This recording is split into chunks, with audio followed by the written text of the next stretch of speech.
સચિન તેંડુલકરે આગલા દિવસે સદી ફટકારી છે તો એ બીજા દિવસે બેટ લઈને પ્રેક્ટિસ કરવા માટે આવી જશે. કેમ? કારણ કે એને ખબર છે કે હું આ પ્રેક્ટિસ કરીશ તો જ મારું પરફોર્મન્સ જે છે કન્સિસ્ટન્ટ રહેશે, અધરવાઇઝ ડાઉન થઈ જશે. કન્સિસ્ટન્સી, સેલ્ફ અવેરનેસ, ડિસિપ્લિન બહુ જરૂરી છે લાઈફમાં. અગર જે વિદ્યાર્થી જેરીની જેમ પોતાના સર્વાઈવર માટે ભણશે ને એ ક્રેક કરી નાખશે. એ પછી ક્લાસ 1 હોય, ક્લાસ 2 હોય, નીટ હોય, JEE હોય યા કેટ એક્ઝામ હોય કે કોઈ પણ દુનિયાની મોટી એક્ઝામ હોય, એ ક્રેક કરી નાખશે. કેમ? પોતાના સર્વાઈવર માટે. મેઘાણી સરની કોઈ એક ફેવરિટ પંક્તિ વિદ્યાર્થીઓ માટે? क्या किस तरह कैसे करूंगा सोचना चाहिए था. क्या किस तरह कैसे करूंगा सोचना चाहिए था. बेतुकी बातों से खुद को रोकना चाहिए था.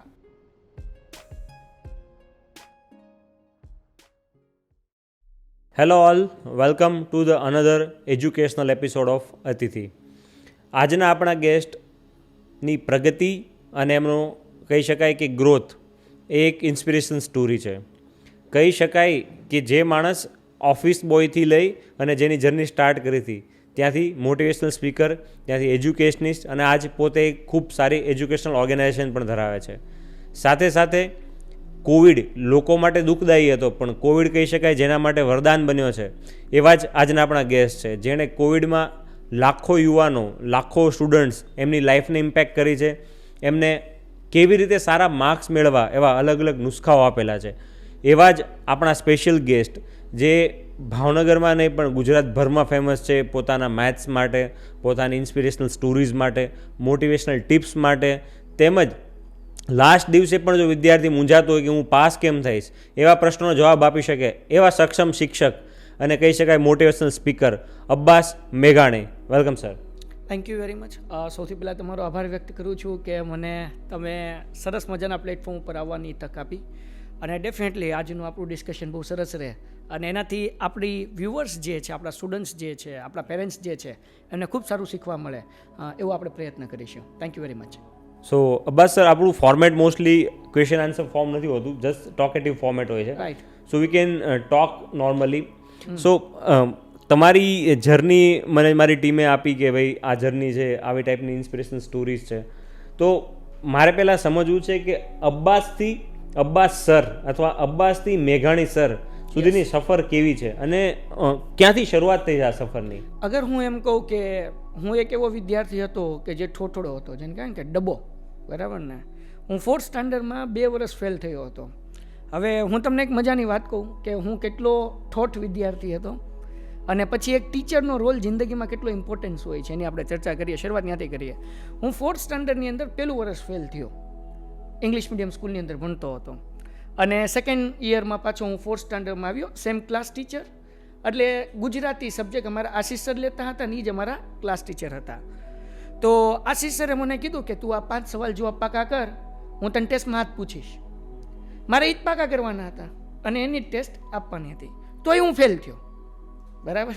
એટલે સાહેબે મને કીધું કટાક્ષમાં, હવે 4થા ધોરણના છોકરાને કટાક્ષ શું ખબર પડે એમ, એટલે સાહેબે કીધું કે તું કાગળિયા ચાવવાથી બુદ્ધિ આવશે. આપણને વાત સાચી લાગી.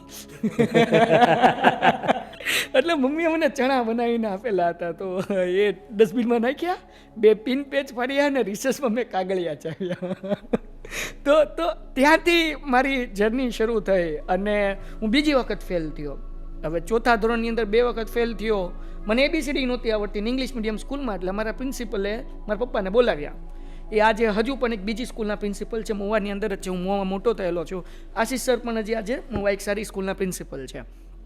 તો મારા પપ્પાને બોલાવીને કીધું કે આ મનબુદ્ધિનો છોકરો છે, મેન્ટલી ચેલેન્જ લોકોની જે સ્કૂલ હોય ને આને એમાં નાખો. એટલે અહીંયાથી આને અમે લિવિંગ સર્ટિફિકેટ આપી દઈએ છીએ, આનું થશે નહીં એમ કાંઈ. એટલે સારી વાત એ હતી કે મોવામાં આવી કોઈ સ્કૂલ નહોતી ને કે અત્યારે હું અહીંયા ન હોત એમ. એટલે પછી હું અલગ અલગ ઘણી બધી સ્કૂલમાં એડમિશન લેવા ગયો. અમારા મોવાની અંદર હોલી ફેમિલી છે, રાધેશ્યામ છે, ગુરુકુલ છે, પણ આપણું રિઝલ્ટ ખરાબ તો પ્રાઇવેટ સ્કૂલમાં કોઈએ એડમિશન આપ્યું જ નહીં એમ.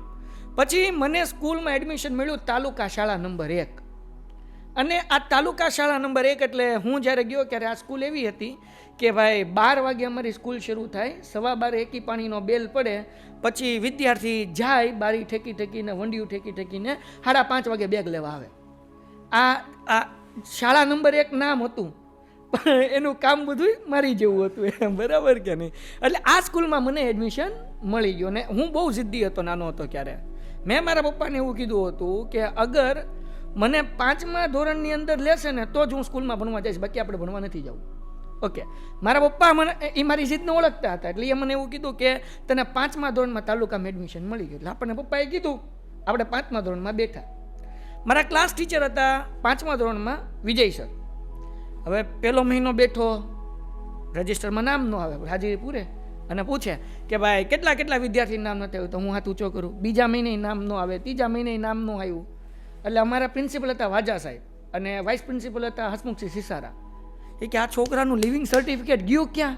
એટલે ભાઈ એ બધા મારું લિવિંગ સર્ટિફિકેટ ગોતે 5મા ધોરણનું છેલ્લા 25 વર્ષના શું કહેવાય કે બધા રેકોર્ડ ચેક કરી લીધા. કારણ કે અમે તાલુકા શાળા નંબર 1 એ સ્કૂલ હતી જ્યાં મોરારી બાપુએ જે શિક્ષક કામ કરતા હતા, એટલે આટલી જૂની અમારી સ્કૂલ હતી. હવે મારું લિવિંગ સર્ટિફિકેટ મળે નહીં, કારણ કે આજે પતકમાં નામ ન બોલે. 3 મહિના પછી 4થા ધોરણના શિક્ષક હતાની ઓફિસમાં ગયા. આ કોઈ અબ્બાસ મેઘાણી કરીને છોકરો છે, એ 3 મહિનાથી આવતો જ નથી. અમારા સાહેબ કે એ ડોબો 5મા ધોરણમાં બેઠો છે. પછી મને બોલાવો કે તાર 4થા બેઠવાનું છે. એટલે હું તો ઘરે ભાગી ગયો અને ઘરે જઈને જીદ્દી ધમપછાડા જેને કે ભાઈ કરવાના શરૂ કરી દીધા કે ભાઈ તમે પપ્પા મને એમ કીધું હતું કે 5મા ધોરણમાં બેઠા છે, હવે સાહેબ એમ કે તું 4થા ધોરણમાં જા, મારે ભણવા નથી જવું. લિટરલી મેં મારા માથા દિવાલારે ભટકાડ્યા હતા. હવે કેમ નહોતું જવું એનું એક કારણ, મારો ભાઈ 2 વર્ષ મારી કરતા નાનો, એ મારી યાર 4થા મારો હાર થઈ ગયો. આમ 2 ભાઈઓ હારોહાર થઈ ગયા, બરાબર ને. તો હવે મોટો ભાઈ નાનો ભાઈ હારોહાર હોય એટલે આપણે ફેલિયર દેખાઈએ એમ. એટલે પણ સારી વસ્તુ એ હતી, એ સ્કૂલની અંદર બાલ સભા થતી શનિવારે. બાલ સભા જે છે ને એ મારા લાઈફનો ટર્નિંગ પોઈન્ટ છે. સારા ટીચર ને બાલ સભા. અને હવે આપણે અત્યારે સ્કૂલની અંદર જોઈએ ને તો આવી એક્ટિવિટી બહુ ઓછી થતી હોય છે. મેનલી તમે પ્રાઇવેટ સ્કૂલની અંદર જુઓ તો હવે તો પીટીના પીરિયડ લઈ તે છોકરા વગર કાઢીને કે આલો હવે લેક્ચર. પીટીના પીરિયડ જે છોકરાઓને કહે ને કે જન્મસિદ્ધ અધિકાર છે એ છીનવી લેવામાં આવે છે એમ. તો આ બધી એક્ટિવિટીઝ એવી હોય છે કે જેના કારણે વિદ્યાર્થી એકચ્યુઅલી ખીલતો હોય છે. ઓલી સ્કૂલમાં થતું હતું પણ એસેમ્બલી થતી હતી, એસેમ્બલીની અંદર તો રેન્કર છોકરાઓનો વારો આવે. હવે આ બાલ સભા તો શનિવારે મોજ હોય ભાઈ, જેને જે આવીને કેવું એ કે. આપણે જોક્સ કહેતા, હા ઓપન માઇન્ડ, એમાં ભજન હાલે ને બાળગીત હાલે ને એમાં શિક્ષકો પોતે ભાગ લેવા પાછા. સારી વસ્તુ એ કે અમારે મેયર સાહેબ હતા એ તબલા વગાડતા, ભાલિયા સાહેબ તબલા વગાડતા, અમારા તલુ ટીચર હતા એ ગીતો ગાતા, કમલા ટીચર હતા એ ગીતો ગાતા, ગીતા ટીચર હતા એ ગીતો ગાતા. અને એના અવાજ તમે જો, અમારા ટીચર એ હતા કે ક્યારે એ સમયમાં રેડિયોની અંદર આકાશવાણી આવતું ત્યાં સોંગ ગાવા જતા, એટલે એનો અવાજ એટલો હતો. એ સરસ મજાનું એટમોસ્ફિયર બહુ સરસ મજાનું મળ્યું. તો હવે એમાં શું થયું કે એ શનિવારે ભાઈ જોક્સ કહેતા, એટલે ફેમસ થઈ ગયો હું કે ભાઈ શનિવાર આવે એટલે અબ્બાસ મેઘાણી યાદ આવે. કેમ તો કે ભાઈ જોક્સ મજાના કહેશે, મજા આવશે. હું આખું અઠવાડિયું જોક્સ ગોતતો બધેથી. પણ હવે પાછી 6 માસિકની એક્ઝામ આવી અને 6 માસિકની એક્ઝામ આવી ને તો પાછો તાલુકાની અંદર હું ફેલ થયો. એમાંય તે પર્યાવરણ એક સબ્જેક્ટ આવે સૌની આસપાસ. એ શિક્ષક જે હતા એનું છેલ્લા 6 મહિના હતા, દિવાળી અને રિટાયરમેન્ટ થવાનું હતું. તો સાહેબને એમ થયું કે આખી જિંદગી આપણે મહેનત કરી છે તો 6 મહિના મોજ કરી એમ. તો એ અમને એકુથી દાન જ લખાવતા. પર્યાવરણનો જે ક્વેશ્ચન પેપર હતો ને એના જવાબ એ બોર્ડમાં લખી દીધા હતા અને મારે જોઈને જ લખવાના હતા, તોય હું ફેલ થયો.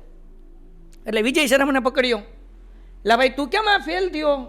મેં કીધું સર મને ગુજરાતી વાંચતા લખતા આવડતું નથી, એક જ વિષયમાં પાસ ગણિત, બાકી બધામાં ભાઈ ફેલ થયા એમ. હવે અહીંયાથી એક ટીચરનો રોલ શરૂ થયો, વિજય સર દેવગનિયા. એટલે એ મને બોલાવીને કીધું કે ભાઈ તું તો એટલો હોશિયાર છો, તું આટલા સરસ મજાના જોક્સ કહે છો. અને એ ટાઈમમાં કન્યા કેળવણી શરૂઆત થઈ હતી અને અમારા મહુવાના ધારાસભ્ય હતા કનુભાઈ કરસાળિયા. અને ત્યારે જે કન્યા કેળવણીનો પ્રોગ્રામ હતો કે નહીં એની અંદર મેં એન્કરિંગ કર્યું હતું. મારી સાથે એક બેન હતા મિત્તલ, શાળા નંબર 9 કે 6, અમે 2 ભાઈ બહેને એ કર્યું હતું સરસ મજાનું એન્કરિંગ. તો ત્યાંથી સાહેબે મને મોટિવેટ કર્યો. જુઓ હું હતો નબળો વિદ્યાર્થી, આ જેટલા નબળા વિદ્યાર્થી છે, જેટલા પેરેન્ટ્સ છે, જેટલા ટીચર છે, આ એક લેસન હોઈ શકે. અને જ્યારે મેં મારું પેન્ટેડ કંપની લોન્ચ કરી, એડટેક કંપની, ત્યારે એ ટીચરના હાથે જ લોન્ચ કરાવી. કારણ કે વિજય સર મારી લાઈફમાં ન આવ્યા હોત તો આજે હું અહીંયા ન પોઈ ગયો હોત. તો વિજય સરે મને બોલાવીને દિવાળી વેકેશનની અંદર કીધું કે ભાઈ તું તો એટલો હોશિયાર છો, આટલા સરસ મજાના જોક્સ કહે છો, તું આટલું સરસ મજાનું એન્કરિંગ કરી લે છો, તો તારા માટે તો 5-5 લાઈનના સવાલ જવાબ શું અઘરી વસ્તુ છે એમ, તું કરી લઈશ, તાર ખાલી ગુજરાતી વાંચતા લખતા શીખવાનું છે. પણ સર કરવું કેમ? તો કે કાલથી તું ફૂલ પાંદડી લઈને આવી જા. વેકેશનની અંદર જ્યારે બીજા છોકરાઓનું વેકેશન પડી ગયું હતું અને એ વિજય સરે મને સ્કૂલમાં બોલાવ્યો અને મારા માટે આવતા, અને એ લોકો સાથે સાથે વિજય સર, અજય સર ચૌહાણ, પ્રકાશ સર, નવરત્ન સર, આ બધા ટીચર્સ જે હતા, કદાચ ભાલિયા સર, આ બધા લોકો શિક્ષક તાલીમના પ્રોગ્રામ પણ કરતા ને એમાં અગ્રેસર હતા. આ નવી ટીમ હતી, બીએડ પાસ કરીને લોકો આવ્યા હતા, નવી ભરતી આ લોકોની હતી, ફૂલ એનર્જેટિક ટીમ હતી આખી. અને એ ટીચરો આવીને અમારી તાલુકા શાળા નંબર 1નું આખું ચિત્ર ચેન્જ કરી નાખ્યું. એમ એ ટીચર આવ્યા પહેલાંની તાલુકા શાળા નંબર 1 અને આ શિક્ષકો આવ્યા પછી તાલુકા શાળા નંબર 1. સાહેબ, એક સરકારી સ્કૂલનું આટલું સરસ એટમોસ્ફિયર કરી નાખ્યું ને કે તમને પ્રાઇવેટ સ્કૂલ ઝાંખી પડે, આટલું સરસ. અને આ બધા ગવર્મેન્ટ ટીચર પણ બધા યુવાનો હતા, એનર્જેટિક એ ટાઈમની અંદર હતા. કેનો વિજય સર પ્રિન્સિપલ છે. તો હવે એમણે જે છે મને બોલાવ્યો, મને ફૂલ પાંદડી લઈને આવવાનું કીધું, કક્કો શીખવાડ્યો, બારાક્ષરી શીખવાડ્યો, એની સાથે પ્રોગ્રામમાં રાખે. શિક્ષક તાલીમનો જે પ્રોગ્રામ હોય ને એની અંદર મારી આગળ જમુરાના નાટક કરાવતા, મારી આગળ જોક્સ કહેવડાવતા. તો બધા એમ કે વાહ વાહ બહુ હોશિયાર છોકરો છે. તો કોન્ફિડન્સ બિલ્ડઅપ થતો ગયો અને આ 15 દિવસની અંદર હું ગુજરાતી લખતા વાંચતા શીખી ગયો. અને 9 માસિક જ્યારે એક્ઝામ આવી 4થા ધોરણની, ત્યારે મારો ક્લાસમાં 3જો નંબર આવ્યો. એ જ વિદ્યાર્થીનો કે જે વિદ્યાર્થી 2 વર્ષથી ફેલ થતો હતો, 6 માસિકમાં ફેલ થતો હતો, અને એ વિદ્યાર્થીનો 9 માસિકમાં પહેલો, અને વાર્ષિક એક્ઝામમાં મારો નંબર આવ્યો ક્લાસમાં પહેલો. 9 માસિકમાં 3જો અને વાર્ષિકમાં પહેલો. એ ઘડી અને 12મું પૂરું થયું, ઇવન તો કોલેજ પૂરી થઈ, ત્યાં સુધીમાં મારો ક્યારેય 85% કરતાં નીચે રિઝલ્ટ નથી આવ્યું. જે મારો કોન્ફિડન્સ મારા ટીચરે બિલ્ડઅપ કર્યો, ઇટ વોઝ અનબિલીવેબલ એમ. અને એ ટીચરે મને પછી તો શું, એક વખત રિઝલ્ટ આવ્યું પછી આપણે આપણી ક્ષમતા જાણી લીધી. બહુ સરસ મજાની મેં એક સ્ટોરી ન્યૂઝપેપરની અંદર વાંચી હતી. એક છોકરો છે ને વીક હતો, બહુ વીક હતો. એના પપ્પા ચિંતિત હતા. હવે ન તો એને ટેસ્ટમાં સારા માર્ક્સ આવે, ન તો એક્ઝામની અંદર સારું એ કરી શકે, સારા પર્સન્ટેજ લાવી શકે, ન એને ભણવાની મજા આવે, ટ્યુશન બક કરે, સ્કૂલમાં મસ્તી કરે. તો એને છોકરાને કીધું કે દીકરા આપણે તારું આઈક્યુ ચેક કરાવીએ. આઈક્યુ ચેક કરાવ્યું. આઈક્યુ અરાઉન્ડ સમથિંગ કંઈક 121 આસપાસ આવ્યું, એટલે બહુ સારું આવ્યું, રાઈટ, આઈક્યુ. અને છોકરાને કીધું ભાઈ તારું આઈક્યુ તો બહુ સરસ મજાનું છે, એટલું આઈક્યુ તો બહુ સક્સેસફુલ વ્યક્તિ હોય એનું આવે. તારે કે મગજ બહુ સારો છે, થોડીક મહેનત કરવાની જરૂર છે, તારો મગજ બહુ સારો, તે આ સારું કામ કર્યું, તારું આ મગજ સારું હાલે છે, તું આ સારું કરે છો. એટલે છોકરામાં કોન્ફિડન્સ વધ્યો, કામ કરવાનું શરૂ કર્યું. ધીમે ધીમે રિઝલ્ટ ઇન્ક્રીઝ થતું ગયું અને બોર્ડની અંદર એ ટોપ કરી ગયો. બોર્ડમાં ટોપ કર્યો પછી એના પપ્પા એનો આઈક્યુનો સાચો રિપોર્ટ દેખાડ્યો અને કીધું કે તારું આઈક્યુ છે ને બેટા એવરેજ જ હતું, એ એટલું સારું નહોતું, પણ મેં તને કોન્ફિડન્સ આપ્યો, આત્મવિશ્વાસ આપ્યો, અને આત્મવિશ્વાસના કારણે તું મહેનત કરતો ગયો અને તારું રિઝલ્ટ ઇમ્પ્રૂવ થતું ગયું. તો એક નબળા વિદ્યાર્થીને, એક એવા વિદ્યાર્થી જે મારી જેવો છે, ઠોઠ છે, જેને આવડતો નથી, તો એને એમ કહેવાના બદલે કે તું ડબ્બો છો, તું બુદ્ધિ વગરનો છો, તને ભાન નથી પડતી, તારા મગજમાં કાંઈ ઉતરતું નથી, એના બદલે એનું કાઉન્સેલિંગ કરીને એને કોન્ફિડન્સ આપવામાં આવે તો એ છોકરાનું રિઝલ્ટ બહુ ઇમ્પ્રૂવ થાય.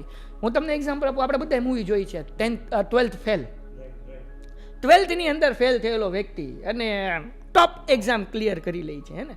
સો મેટર ઓફ કોન્ફિડન્સ, આત્મવિશ્વાસ, અને એ આપે છે આજુબાજુના શિક્ષકો, ઘરનું એટમોસ્ફિયર, અને એ એટમોસ્ફિયરના કારણે આજે ધીરે ધીરે હું એ લેવલે પહોંચી ગયો છું કે અગર આપણે ઓફલાઇનની વાત કરીએ તો મોર દેન 350 સ્ટુડન્ટ્સ, અને ઓનલાઈનની વાત કરીએ કે પેડ સ્ટુડન્ટ મોર દેન 1400, અને વ્યુઅરશિપની વાત કરીએ તો આપણી જે વ્યુઅરશિપ છે એ 69 lakhs યુટ્યુબમાં ધોરણ 9 અને 10ના ગુજરાતી મીડિયમના છોકરાઓ, બરાબર. ઇવન તો મારી ફેમિલીની પરિસ્થિતિ એટલી સારી નહોતી.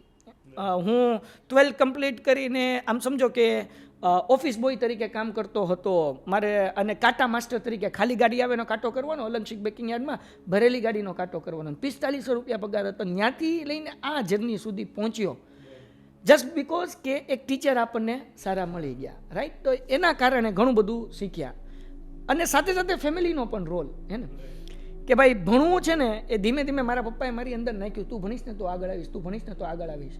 અને સારી વસ્તુ શું હતી કે અમે ગૃહ ઉદ્યોગનો ધંધો કરતા હતા. તો ફટાકડા વેચવા, પતંગો વેચવી, દોર પાવવા, ગામડે ગામડે ફેરી કરવા જાવી, અગરબત્તી બનાવી, અગરબત્તી વેચવી, ચૂનાના પાર્સલ આવે એનો અમારી મશીન સમય, કારણ કે અમારો સિઝનેબલ બિઝનેસ હતો, એટલે સિઝન બદલાય એમ બિઝનેસ બંને ચેન્જ થાય. તો એ બધા એક્સપિરિયન્સને અનુભવના કારણે, કારણ કે અડધો દી સ્કૂલ જાઉં, અડધો દી કામ, મેં બબલા ભરેલા છે રોજના. બબલા આવે ને, એક પેકેટ ભરો એટલે 2 રૂપિયા મળે, અને સાંજ પડે કે હું 70 બબલાના પેકેટ ભરતો અને 140 રૂપિયા મળે ને 50 બબલાના પેકેટ ભરતો. તો આ બધી મહેનત કરીને ભાન પડી કે ભાઈ આ બધું કરવા કરતાં ભણી લેવું સારું. તો એના કારણે એજ્યુકેશનનું ઇમ્પોર્ટન્સ ખબર પડી કે ભાઈ આપણે આવી જિંદગી નથી જીવી. અને એ વસ્તુ એક સારા ટીચર, કોન્ફિડન્સ અને આ બધી કામ કે જેનાથી કે ખબર પડી કે આના કરતાં એક સરસ મજાનું ભણીને સારી જગ્યાએ પહોંચવું વધારે બેટર છે. તો એના કારણે એક એવો બાળક કે જે ઠોઠડો હતો, જેની ઘરની પરિસ્થિતિ જે છે એ નોર્મલ હતી, આજે આ લેવલ સુધી પહોંચી છે. ખૂબ સરસ અવાજ સર. તમારી સ્ટોરી સિરિયસલી એક કહેવાય ને એક બોલિવૂડ મૂવી જેવી છે, જેમાં ઘણા બધા અપ્સ ડાઉન અને અંતે એક સારી પોઝિશન ઉપર છો. આજે તમારું ઓનલાઈન પ્રેઝન્સ પણ ખૂબ સારું છે. અને હંમેશા કહેવાય છે કે ગુરુ is like A candle who ફાયર્સ himself and give us a light. જે પોતે બળે છે ને લોકોને જ્ઞાનનો એક અજવાળો આપે છે, જેથી ઘણા બધા લોકોનું જીવન પણ ઇમ્પેક્ટ થાય છે. એક આજના સમયની માંગ પ્રમાણે જુઓ તો અત્યારે કોન્ટેન્ટ ક્રિએશનનો સમય છે. અલગ અલગ ટાઈપના બહુ બધા કોન્ટેન્ટ આવે છે. અમુક સાયન્ટિફિક રિસર્ચ તો એવું પણ કહે છે કે માણસનું મગજ અત્યારે જે પ્રમાણેનો કોન્ટેન્ટ જનરેટ થાય છે એને એબ્ઝોર્બ કરવા માટે બનેલું જ નથી. અને જેમ આપણે વાત કરી કે આપને પહેલેથી આપના પિતાશ્રી દ્વારા કહેવામાં આવતું કે ભણ તો કંઈક બનીશ. પણ આજના યુવાનોમાં ઘણીવાર એક ખોટી ઇમ્પ્રેશન પણ થાય છે કે હું કોન્ટેન્ટ ક્રિએટ કરવા માંડીશ તો મારે ભણવાની ક્યાં જરૂર છે. કેમ કે ઇવન ઇન્ડિયાની અંદર કેટલા બધા ઇન્ફ્લુઅન્સર્સ એવા છે કે જેનું યરલી ઇન્કમ તમે જુઓ તો IIT IIM ને પણ પાછળ પાડી દેવી હોય છે. તો આ હરીફાઈ, આ કોમ્પિટિશન અને આ સોશિયલ મીડિયાના યુગમાં તમારો વિદ્યાર્થીઓને શું મેસેજ છે કે why they should focus first on education then go for another thing? Definitely. હવે આને છે ને આપણે બ્રેકડાઉન કરીએ. કન્ટેન્ટ ક્રિએશન ઇટ્સ અગેન કે એક આર્ટ છે, હે ને? કે જ્યારે તમે કન્ટેન્ટ ક્રિએટ કરો છો તો તમે કયા હેતુથી કરો છો કે ભાઈ તમે વાયરલ જાઓ, એનાથી પૈસા કમાવો અને પછી તમારું જે છે એ જીવન ચાલે. હવે એક કન્ટેન્ટ ક્રિએશન કરવું ને એ પણ તમારી બહુ બધી મગજની કસરત માંગી લે, મેન્ટલ વર્ક છે. કારણ કે તમારે એવું કન્ટેન્ટ, તમે કદાચ રીલ્સ બનાવો છો તો એવી રીલ્સ બનાવવી પડશે કે જેની અંદર ફોર એક્ઝામ્પલ શું કહેવાય કે એવું હોય, દાખલા તરીકે કોમેડી કન્ટેન્ટ બનાવો છો તો એવું કોમેડી કન્ટેન્ટ બનાવવું પડશે કે શેરેબલ થાય, લોકોને ગમે, મજા આવે, પછી પાછું વર્ગલ પણ ન હોય. એજ્યુકેશન કન્ટેન્ટ બનાવો છો તો ઓકે. પણ આ બધી વસ્તુ કરવા માટે અગર તમે એક સારું એજ્યુકેશન મેળવેલું હશે, રાઈટ, અને તમે એજ્યુકેશન મેળવતા એક એક્સપિરિયન્સ માટે કે લોકો શું વિચારે છે, કેવું ચાલે છે, શું કરાય શું ન કરાય, અને તમે 10th અને 12thમાં નથી અને તમે સાથે સાથે આ પોતાના એક્સપિરિયન્સ માટે કરો છો કે જેથી તમને લોકોને શું જોવે છે, લોકોની મેન્ટાલિટી સમજી શકો. આ હેતુથી કરો છો તો ઇટ્સ ગુડ, કારણ કે તમને એક્સપિરિયન્સ મળે છે, તમને ખબર પડશે કે મારે સ્ટોરી કેવી રીતના લખવી. હવે અથવા તો મારે કેવી રીતના કન્ટેન્ટ રજૂ કરો, તો કન્ટેન્ટ રજૂ કરવા માટે તમે 50 જણાના વિડીયોઝ જોશો, 50 આર્ટિકલ વાંચશો, કાંઈ નહીં તો 5 વિડીયો જોશો, 5 આર્ટિકલ જોશો, 5 જણાનું એડિટિંગ જોશો કે ઓલા એડિટ કેમ કર્યું, એમ કેવી રીતના આ કરે છે. તો એના કારણે તમારી સ્કિલ જે છે એ બિલ્ડઅપ થશે. પણ એ કેના માટે છે? પર્સનલ ગ્રોથ માટે છે. ઓકે. બીજું કન્ટેન્ટ ક્રિએશન છે વાયરલ થવા માટે, પૈસા મળી જાય, હે ને? અને એના માટે હું ભણવાનું મૂકીને આ બધું કરું. તો મને અગર કોઈ પણ વિદ્યાર્થી હોય, કોઈ પણ માણસને હું પૂછું, આજે આપણે સવારથી લઈને સાંજ સુધી ઇન્સ્ટાગ્રામની સ્ક્રોલ કરતા હોઈએ, એટલીસ્ટ કલાક, 2 કલાક, 3 કલાક, તો એવા 5 કોમેડિયનના નામ આપો કે જે ફેમસ હોય, ગુજરાતી હોય, તો તમે કદાચ 5ના નામ લઈ શકશો. પણ હવે હું એમ કહું 10ના નામ આપો, નહીં હોય, હે ને? અને ઘણી વખત શું છે, કન્ટેન્ટ ક્રિએશનમાં એકાદી રીલ્સ ચકી જાય તેવું જરૂરી નથી કે તમારું કેરિયર બની ગયું. ઘણા બધા લોકો એવા છે કે જે એક રીલમાં બહુ સરસ મજાના ચકી ગયા પણ અત્યારે નહીં દેખાતા નથી. હું તમને એક્ઝામ્પલ આપું. ઓલી એક છોકરી હતી, મને નામ ભૂલાઈ ગયું, જે આમ એને આંખના ઈશારા કરતા હતા, ઓલા છોકરા હતા, હા સમથિંગ એનું નામ છે, રાઈટ? તો એ એક એની ચકી, પછી ક્યાં છે અત્યારે ખબર નથી. પછી એક ઓલા બેન હતા કે જે સોંગ બહુ ગાતા હતા, હા બરાબર, તો એને પછી ઇન્ડિયન આઈડિયલમાં પણ લાવ્યા, અત્યારે એ બેન ક્યાંય નથી, રાઈટ? તો એકાદી રીલ ચકી જવાથી કાંઈ ઓલું થતું નથી. હા, એઝ એ કન્ટેન્ટ ક્રિએશન તમારે તમારા ઘણા બધા છોકરા હોય છે કે જે 18 વર્ષની એજના હોય છે, જે 17, અમદાવાદ તે શાર્ક ટેન્ક ઇન્ડિયાની અંદર એક છોકરો આવ્યો આ નવી સિઝનની અંદર. એમાં એ છોકરાની ઉંમર જે છે એ સમજો કે 8th સ્ટાન્ડર્ડનો છોકરો છે. ત્યાંથી એમણે કીધું એક સ્ટાર્ટઅપ કંપનીને કે તમે વિડીયો જે યુટ્યુબમાં અપલોડ કરો છો ને, હું તમારે એની ટાઈમલાઈન બનાવી દઉં, રાઈટ? તો એ ટાઈમલાઈન બનાવી કે આ તમને યુઝફુલ થશે. તો હવે એ શું લેવા કર્યું, કારણ કે એને ઇન્ટર્નશીપ જોતી હતી, એને એક્સપિરિયન્સ જોતો હતો. તો હવે ત્યાંથી એમને ખબર પડી કે ભાઈ કેવી રીતના સ્ટાર્ટઅપ, એટલે ઓલા એ કીધું કે ઓકે તો હું તને 100 રૂપિયા આપીશ, તું આ કામ કર, બહુ યુઝફુલ છે. એટલે એ છોકરાએ કીધું મને તારા 100 રૂપિયા નથી જોતા, મને તું તારી કંપનીમાં ઇન્ટર્નશીપ આપ. એટલે ઓલાએ કીધું તારી એજ નાની છે, હું ઇન્ટર્નશીપ તને ન આપી શકું, કંઈ વાંધો નહીં. થોડાક સમય પછી ઓલાએ ફરીથી કીધું ભાઈ કે હાયરિંગ માટે લિંક્ડઇનમાં એ નાખી પોસ્ટ, આ પાછું કીધું કે હું અવેલેબલ છું, અને મળી ગઈ. અને એને ખબર પડી એ ઉંમરથી કે જ્યારે એની ઉંમર હજી 8th સ્ટાન્ડર્ડનો છોકરો છે કે સ્ટાર્ટઅપ કેવી રીતના કામ કરે છે, તો નાની ઉંમરમાં એમને સ્ટાર્ટઅપ શરૂ કરી દીધું, કંપની શરૂ કરી દીધી, રાઈટ. તો એ એના ગ્રોથ માટે કામ કરે છે, એ આંધળું નથી કરતો, એના માટે રિસર્ચ કરે છે, એ કન્ટેન્ટ માટે કામ કરતો હતો, પણ એ એની લાઈફને નેક્સ્ટ લેવલ સુધી પહોંચાડવા માટે કામ કર્યું. સો અગર વિદ્યાર્થી પોતાની લાઈફ ચેન્જ કરવા માટે, શીખવા માટે, ઇમ્પ્રુવમેન્ટ માટે કરે છે, then it will be helpful. પણ એટલા માટે કરે છે કે સફળતા મળી જાય, પણ આ કરવાનું છે એજ્યુકેશનની સાથે સાથે, વિધાઉટ એજ્યુકેશન નહીં, રાઈટ. અગર વિધાઉટ એજ્યુકેશન કરશે તો એનું કોઈ ઇમ્પોર્ટન્સ નથી, અને વિથ એજ્યુકેશન સાથે આ એક્સ્ટ્રા કરિક્યુલમ એક્ટિવિટીઝ તરીકે જો આ સાથે સાથે કરશે તો ઇટ વિલ બી બેનિફિશિયલ, એવું મારું માનવું છે. પણ અગર એ એજ્યુકેશનને સાઈડમાં મૂકીને ખાલી આ જ કરતો હોય તો આ એને હાર્મ કરશે, એને નુકસાન કરશે, રાઈટ. તો આ મારું માનવું છે. 100% વાત છે અબ્બાસ સર, કેમ કે સોશિયલ મીડિયાનો આજનો જમાનો અને આજનો સમય જેમાં લોકોની પેશન્સ લેવલ ઘટતી જાય છે, લોકોનો એટેન્શન સ્પાન પણ ઘટતો 1 મિનિટમાં 30 સેકન્ડ, 30માંથી 20 અને અત્યારે 15 સેકન્ડ સુધી લગભગ પહોંચી ગયો છે. એટલે આ હરીફાઈના યુગમાં જો તમારે લોંગર રનમાં સસ્ટેન કરવું હશે કે સક્સેસ બનવું હશે તો એજ્યુકેશન ઇઝ મસ્ટ. કારણ કે એજ્યુકેશન જ એક એવું માધ્યમ છે તમને સાચું શું અને ખોટું શું એ સમજતા શીખવાડશે. હું તમારી વસ્તુમાં તમારી વાતમાં એક વસ્તુ એડ કરું, કોકોમેલન છોકરાઓ સૌથી વધારે કિડ્સ માટે એ જોતા હોય છે, એના એ અલગ અલગ સ્ટોરીઝ મૂકતા હોય છે અને બાળ ગીતો મૂકતા હોય છે, રાઈટ. તમે કીધું ને અટેન્શન સ્પેન, તો છોકરાઓનું તો અટેન્શન બહુ ઓછું હોય એમ. તો હવે એ કોઈ પણ એનિમેશન કરે ને, હવે તમે જુઓ એના વિડીયોઝમાં, પોપ્યુલર વિડીયોઝમાં જાશો તો બિલિયન્સમાં વ્યૂઝ હશે અને બિલિયન્સમાં રૂપિયા કમાય છે. તો હવે એ લોકોની આખી કોઈ પણ કન્ટેન્ટ ક્રિએટર હોય કે નહીં, એ બહુ સ્ટ્રેટેજીપૂર્વક કામ કરતા હોય છે. તો આ કોકોમેલનવાળા શું કરે, કોઈ પણ વિડીયો એડ કરે, એ વિડીયો એડ કર્યા પછી એને 2 ટીવી એની બાજુમાં રાખે અથવા 2 સ્ક્રીન એની સામે રાખે અને છોકરાને બેહાડે. એકમાં કોકોમેલન ચાલતું હોય અને સેકન્ડમાં બીજી કોઈ વિડીયોઝ ચાલતા હોય. હવે છોકરો કોકોમેલન જોતા જોતા જોતા જ્યારે એ બીજી સ્ક્રીન તરફ જાય છે ને, એ ટાઈમ એ નોટ કરી લે, અને એ ટાઈમની અંદર કોકોમેલનના એ વિડીયોઝમાં એ ક્યાં કટ કરી નાખશે, ક્યાં એનિમેશન એડ કરશે, ક્યાં મ્યુઝિક એડ કરશે, એવી રીતના એના સાયકોલોજીનો યુઝ કરીને એ વિડીયોઝ જે છે ને એ ક્રિએટ કરતા હોય છે, રાઈટ. તો અત્યારના જેટલા પણ આપણે ઇન્સ્ટાગ્રામ જોઈએ છીએ, યુટ્યુબના આપણે વિડીયોઝ જોઈએ છીએ યા તો શોર્ટ જોઈએ છીએ, આ જેટલા લોકો કન્ટેન્ટ ક્રિએટર્સ હોય છે ને એ બહુ બધા સ્માર્ટ હોય છે. એ આપણું અટેન્શન વધે એના માટે કામ કરતા હોય છે અને ઘટે એના માટે કામ કરતા હોય છે, હે ને. અને એ બહુ સાયકોલોજીકલ આગળ વધતા હોય છે અને આપણને એની પ્રોડક્ટ સેલ કરવા માટે as a remote control use કરતા હોય છે. આજે ઇન્સ્ટાગ્રામમાં પણ આપણે એક વિડીયોઝ લાઈક કરીએ તો એની જેવા જ વિડીયોઝ આપણને સજેસ્ટ કરશે અને ઓટોમેટિકલી આવશે. તમે એક વિડીયો શેર કર્યો કે સેવ કર્યો, આ દાખલા કે યુટ્યુબનો શોર્ટ છે, કોઈ બોડકાસ્ટ આ યુટ્યુબનો શોર્ટ અગર એ સેવ કરે છે અત્યારે તે અને લાઈક કરે છે અથવા એના મિત્રોને મોકલે છે, તો હવે પછી ત્રીજી રીલ સ્ક્રોલ કરશે ને તો એને પાછો એક બોડકાસ્ટનો વિડીયો દેખાડશે તરત ને તરત. અત્યારે ને અત્યારે આ છોકરાઓ કરીને જોવું હોય તો જોઈ લે. કેમ આવું આખું એ આપણા માઇન્ડ સાથે રમે છે. તો જ્યારે આપણે સોશિયલ મીડિયા યુઝ કરતા હોઈએ ને ત્યારે આપણે, કારણ કે યુઝ કરવાના છીએ, આનાથી બચવાના નથી, બરાબર. હવે એમ કે યુઝ ન કરો, સો ઇટ ઇઝ ઇમ્પોસિબલ. તો હવે યુઝ કરીએ છીએ તો આને એવી રીતના સજાગ બનીને યુઝ કરવું પડશે કે અગર મને કોઈ વસ્તુ દેખાડે છે ને તો એ મારા કામની છે, તો મારે લાઈક અને શેર કરવાની છે ને કે નથી કરવાની, રાઈટ. બાકી તરત સ્ક્રોલ કરી નાખવાની છે. તો આપણને એ રિમોટ તરીકે યુઝ ન કરે, પણ આપણે જે સોશિયલ મીડિયાને આપણને જે જોઈતું હોય એ પ્રમાણે આપણે યુઝ કરીએ, રાઈટ. તો સિક્કાની 2 બાજુ હોય, તો પોઝિટિવ સાઈડ આપણે લઈને કામ કરવાનું છે. જેથી ફાયદો શું થશે, એક તો તમારું કોન્સન્ટ્રેશન, તમને જે ગમે જે કન્ટેન્ટ આવે છે, કોન્સન્ટ્રેશન સ્પેન્ડ વધશે, તમારો જે સવાલ છે એ.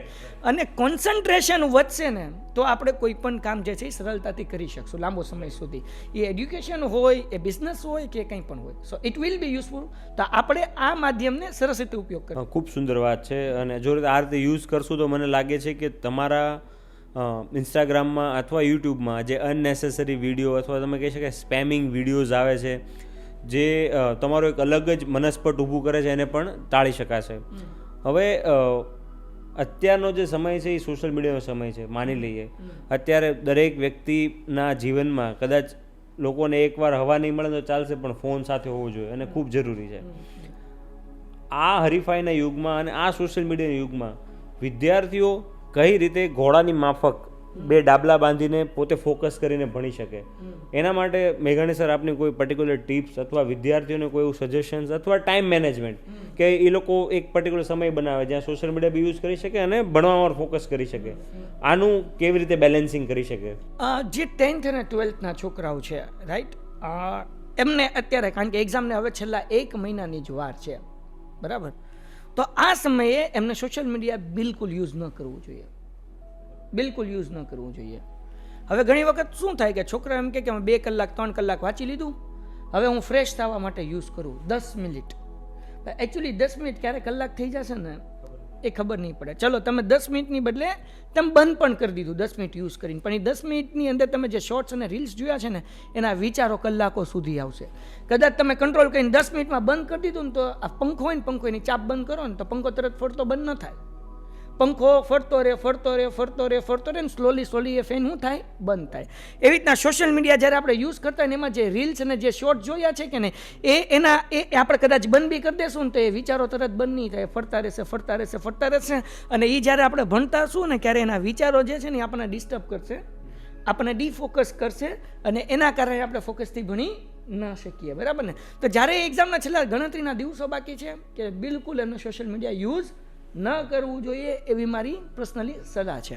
ઓકે, હવે કોઈ છોકરો 8th standard 9th standard 11th standard કે કોલેજની અંદર છે અને સોશિયલ મીડિયા યુઝ કરે છે તો એ એવી રીલ્સ, હવે આમાં શું છે, આપણે એક માણસ છીએ હે ને, હું એમ કહું કે ખાલી તમે એડ્યુકેશન રિલેટેડ તમે શું કહેવાય રીલ્સ જુઓ અને બીજી રીલ્સ ન જોવો તો માણસ જે છે ને એ પોતાના માઇન્ડ ઉપર કંટ્રોલ નહીં કરી શકે, એ હું અને તમે પણ, હે ને? તો હું બેઝિકલી આ ટાઈમમાં શું કરું છું, મેં મારા 3 અકાઉન્ટ છે, હે ને, મને મારું શાયરી લખવી, કવિતા લખવી એ મારું પેશન છે. મોટિવેશનલ વિડીયોઝ, ટીચર્સ કેવા વિડીયોઝ બનાવે છે, કેવા આપણે વિડીયોઝ બનાવી શકીએ છીએ એ મને જોવું છે. અને ત્રીજી આપણે મજા કરવી છે ભાઈ, હે ને, કે એમાં કોમેડી વિડીયોઝ જોવા છે. તો મારી 3 આઈડી છે.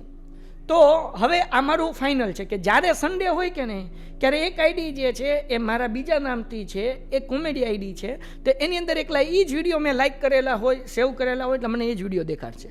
પણ એનું ફાઇનલ છે કે સન્ડે આપણે મોજ કરવાની હોય ત્યારે આ આઈડીમાંથી આપણે કામ કરશું. ઓકે, પછી જ્યારે મને કવિતા સાંભળવી હોય, જ્યારે ક્યારે મેં મારું પોતાનું નાચીશ કી શાયરી, રાઈટ, એવું મેં મારું પોતાનું પેજ છે અને હું પોતે પણ કવિતા તૂટલી ફૂટલી લખું છું, ગઝલની બધું લખું છું, તો મેં એમાં બધા લાઇક્સ કરેલા હોય, તો એના કારણે શું થાય કે જ્યારે હું આઈડી ખોલીશ તો મને કવિતા જ દેખાશે, શેર જ દેખાશે, ગઝલ જ દેખાશે અને પછી એજ્યુકેશન કન્ટેન્ટ, રાઈટ. તો મેં ટાઈમ એવી રીતના મારા પોતાનો મેનેજ કર્યો છે કે સન્ડે હશે તો ઓકે, જ્યારે હું બહુ ફ્રસ્ટ્રેટ થઈ ગયો છું, જ્યારે હું પોતે ડિમોટિવેટ, કારણ કે આપણે માણસ છીએ, આપણે પણ ઉદાસ થઈ ગયા છીએ, તો હવે આપણે કોમેડી કન્ટેન્ટ કન્ઝ્યુમ કરશું, તો એ આઈડી આપણે ઓપન કરશું.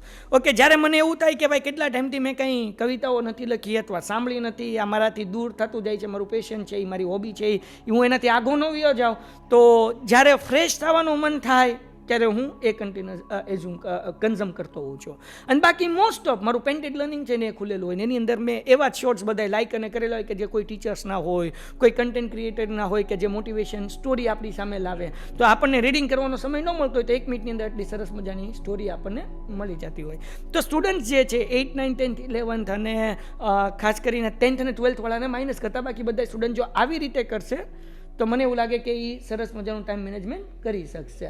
હા, આપણે એવું નહીં કહી શકીએ કે તું કન્ઝ્યુમ ન કર, તું કન્ઝ્યુમ કર પણ સારું કર, કારણ કે કોઈ પોતાની જાતને કન્ઝ્યુમ કરતા અટકાવી નહીં શકે. અને જે સ્ટુડન્ટ છે એના માટે કેટલીક એપ્લિકેશન્સ પણ આવે છે જે કંટ્રોલ ન કરી શકતા હોય ને, કે ભાઈ એવરી ડે હું 25 મિનિટ મારો સ્ક્રીન ટાઈમ હશે ઇન્સ્ટાગ્રામનો આઈધર ફેસબુકનું, તો એ એપ્લિકેશનની અંદર સેટ કરી નાખે. એનો પાસવર્ડ જે છે ને એની પાસે ન હોય, એ લોક થઈ જાય, એનો પાસવર્ડ એના મિત્ર પાસે હોય, તો હવે બીજા દિવસે જે ઓપન થશે ક્યાં લગી ઓપન ન થાય. તો આવી કેટલીક એપ્લિકેશન હોય જે એ ઇન્સ્ટોલ કરી લે અને એમાં લોક લગાડી દે તો ફાયદો થાય. તો એ શું કહેવાય કે કંટ્રોલ એના ઉપર એનો આવી જશે એમ. અને સૌથી અગત્યની વસ્તુ છે ને સેલ્ફ અવેરનેસ છે, ડિસિપ્લિન છે, જેને આપણે કહી શકીએ કે સ્વશિસ્ત છે, રાઈટ. કોઈ પણ વ્યક્તિને અગર સફળ થવું છે ને તો એને એના માઇન્ડને કંટ્રોલ કરવો પડશે. દાખલા તરીકે વિરાટ કોહલીને મૂડ હોય કે ન હોય, એને મજા હોય કે ન હોય, એના પિતાજી ગુજરી ગયા પછી એ બીજા દિવસે બેટ લઈને એ પાછો આવી જ જશે. એ રજા નહીં રાખે, કારણ કે એને વર્લ્ડનું બેસ્ટ ક્રિકેટર બનવું છે. સચિન તેંડુલકરે આગલા દિવસે સદી ફટકારી છે તો એ બીજા દિવસે બેટ લઈને પ્રેક્ટિસ કરવા માટે આવી જશે. કેમ? કારણ કે એને ખબર છે કે હું આ પ્રેક્ટિસ કરીશ તો જ મારું પરફોર્મન્સ જે છે એ કન્સિસ્ટન્ટ રહેશે, અધરવાઇઝ ડાઉન થઈ જશે. રાઈટ? સો કન્સિસ્ટન્સી, સેલ્ફ અવેરનેસ, ડિસિપ્લિન બહુ જરૂરી છે લાઈફમાં. અગર તમે સ્ટુડન્ટ છો, તમારો ગોલ હોવો જોઈએ કે ભાઈ મને જે છે કે ને એટલા પર્સન્ટેજ સુધી પહોંચવું છે, પણ શું લેવા પહોંચવું છે હે ને. હવે એક આ વસ્તુ પણ હું વચ્ચે એડ કરતો જાઉં. તમે ટોમ એન્ડ જેરી જોતા બાળપણમાં? રાઈટ? બધા વિદ્યાર્થીઓએ ટોમ એન્ડ જેરી જોયું હશે. તમને કોણ ગમતું? ટોમ ગમતું કે જેરી ગમતું? જેરી. મોસ્ટ ઓફ બધા લોકોને જેરી જ ગમે. અને તમે જેટલા પણ એપિસોડ જોયા છે ને બધા એપિસોડમાં જેરી જ જીતે. ટોમ કેમ ન જીતે? ટોમ બિલાડો છે, જેરી કરતાં સ્પીડ એની વધારે છે, જેરી કરતાં એ મોટો પણ છે, એના કરતાં સ્માર્ટ પણ છે, તો એ જીતે જેરી જ. ટોમ કેમ ન જીતે?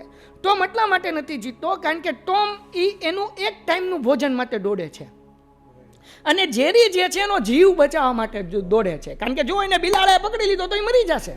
એ એના સર્વાઈવર માટે દોડે છે. હવે વિદ્યાર્થીની આગળ બે ગોલ છે. એક એટલા માટે ભણે છે કે એના પેરેન્ટ્સ કહે છે, એક એટલા માટે ભણે છે કે એની પરિસ્થિતિ જે છે એમાં એને ચેન્જ લાવવું છે ને એને આગળ વધવું છે. અગર જે વિદ્યાર્થી જેરીની જેમ પોતાના સર્વાઈવર માટે ભણશે ને એ ક્રેક કરી નાખશે. એ પછી ક્લાસ 1 હોય, પછી ક્લાસ 2 હોય, નીટ હોય, JEE હોય, યા કેટ એક્ઝામ હોય કે કોઈ પણ દુનિયાની મોટી એક્ઝામ હોય, એ ક્રેક કરી નાખશે. કેમ? પોતાના સર્વાઈવર માટે. અને તમે ટોપ 10 સ્ટુડન્ટ્સને જુઓ ને એનું પછી તમે રિસર્ચ કરો ને તો તમને ખબર પડશે 8 એવા છોકરાઓ હશે જેની પરિસ્થિતિ સામાન્ય હશે, 2 જેવી હશે, 2 છોકરા એવા હશે કે એની ઘરની પરિસ્થિતિ સારી હશે ને રેન્કર બન્યા હશે. 8 એટલા માટે બન્યા છે કારણ કે એ સર્વાઈવર માટે જીવે છે. એને ખબર છે મારી ઘરની પરિસ્થિતિ બદલવી છે ને તો મને ભણવું પડશે. પછી એને ઇન્સ્ટાગ્રામ એને કાંઈ વસ્તુ આડી ન આવે.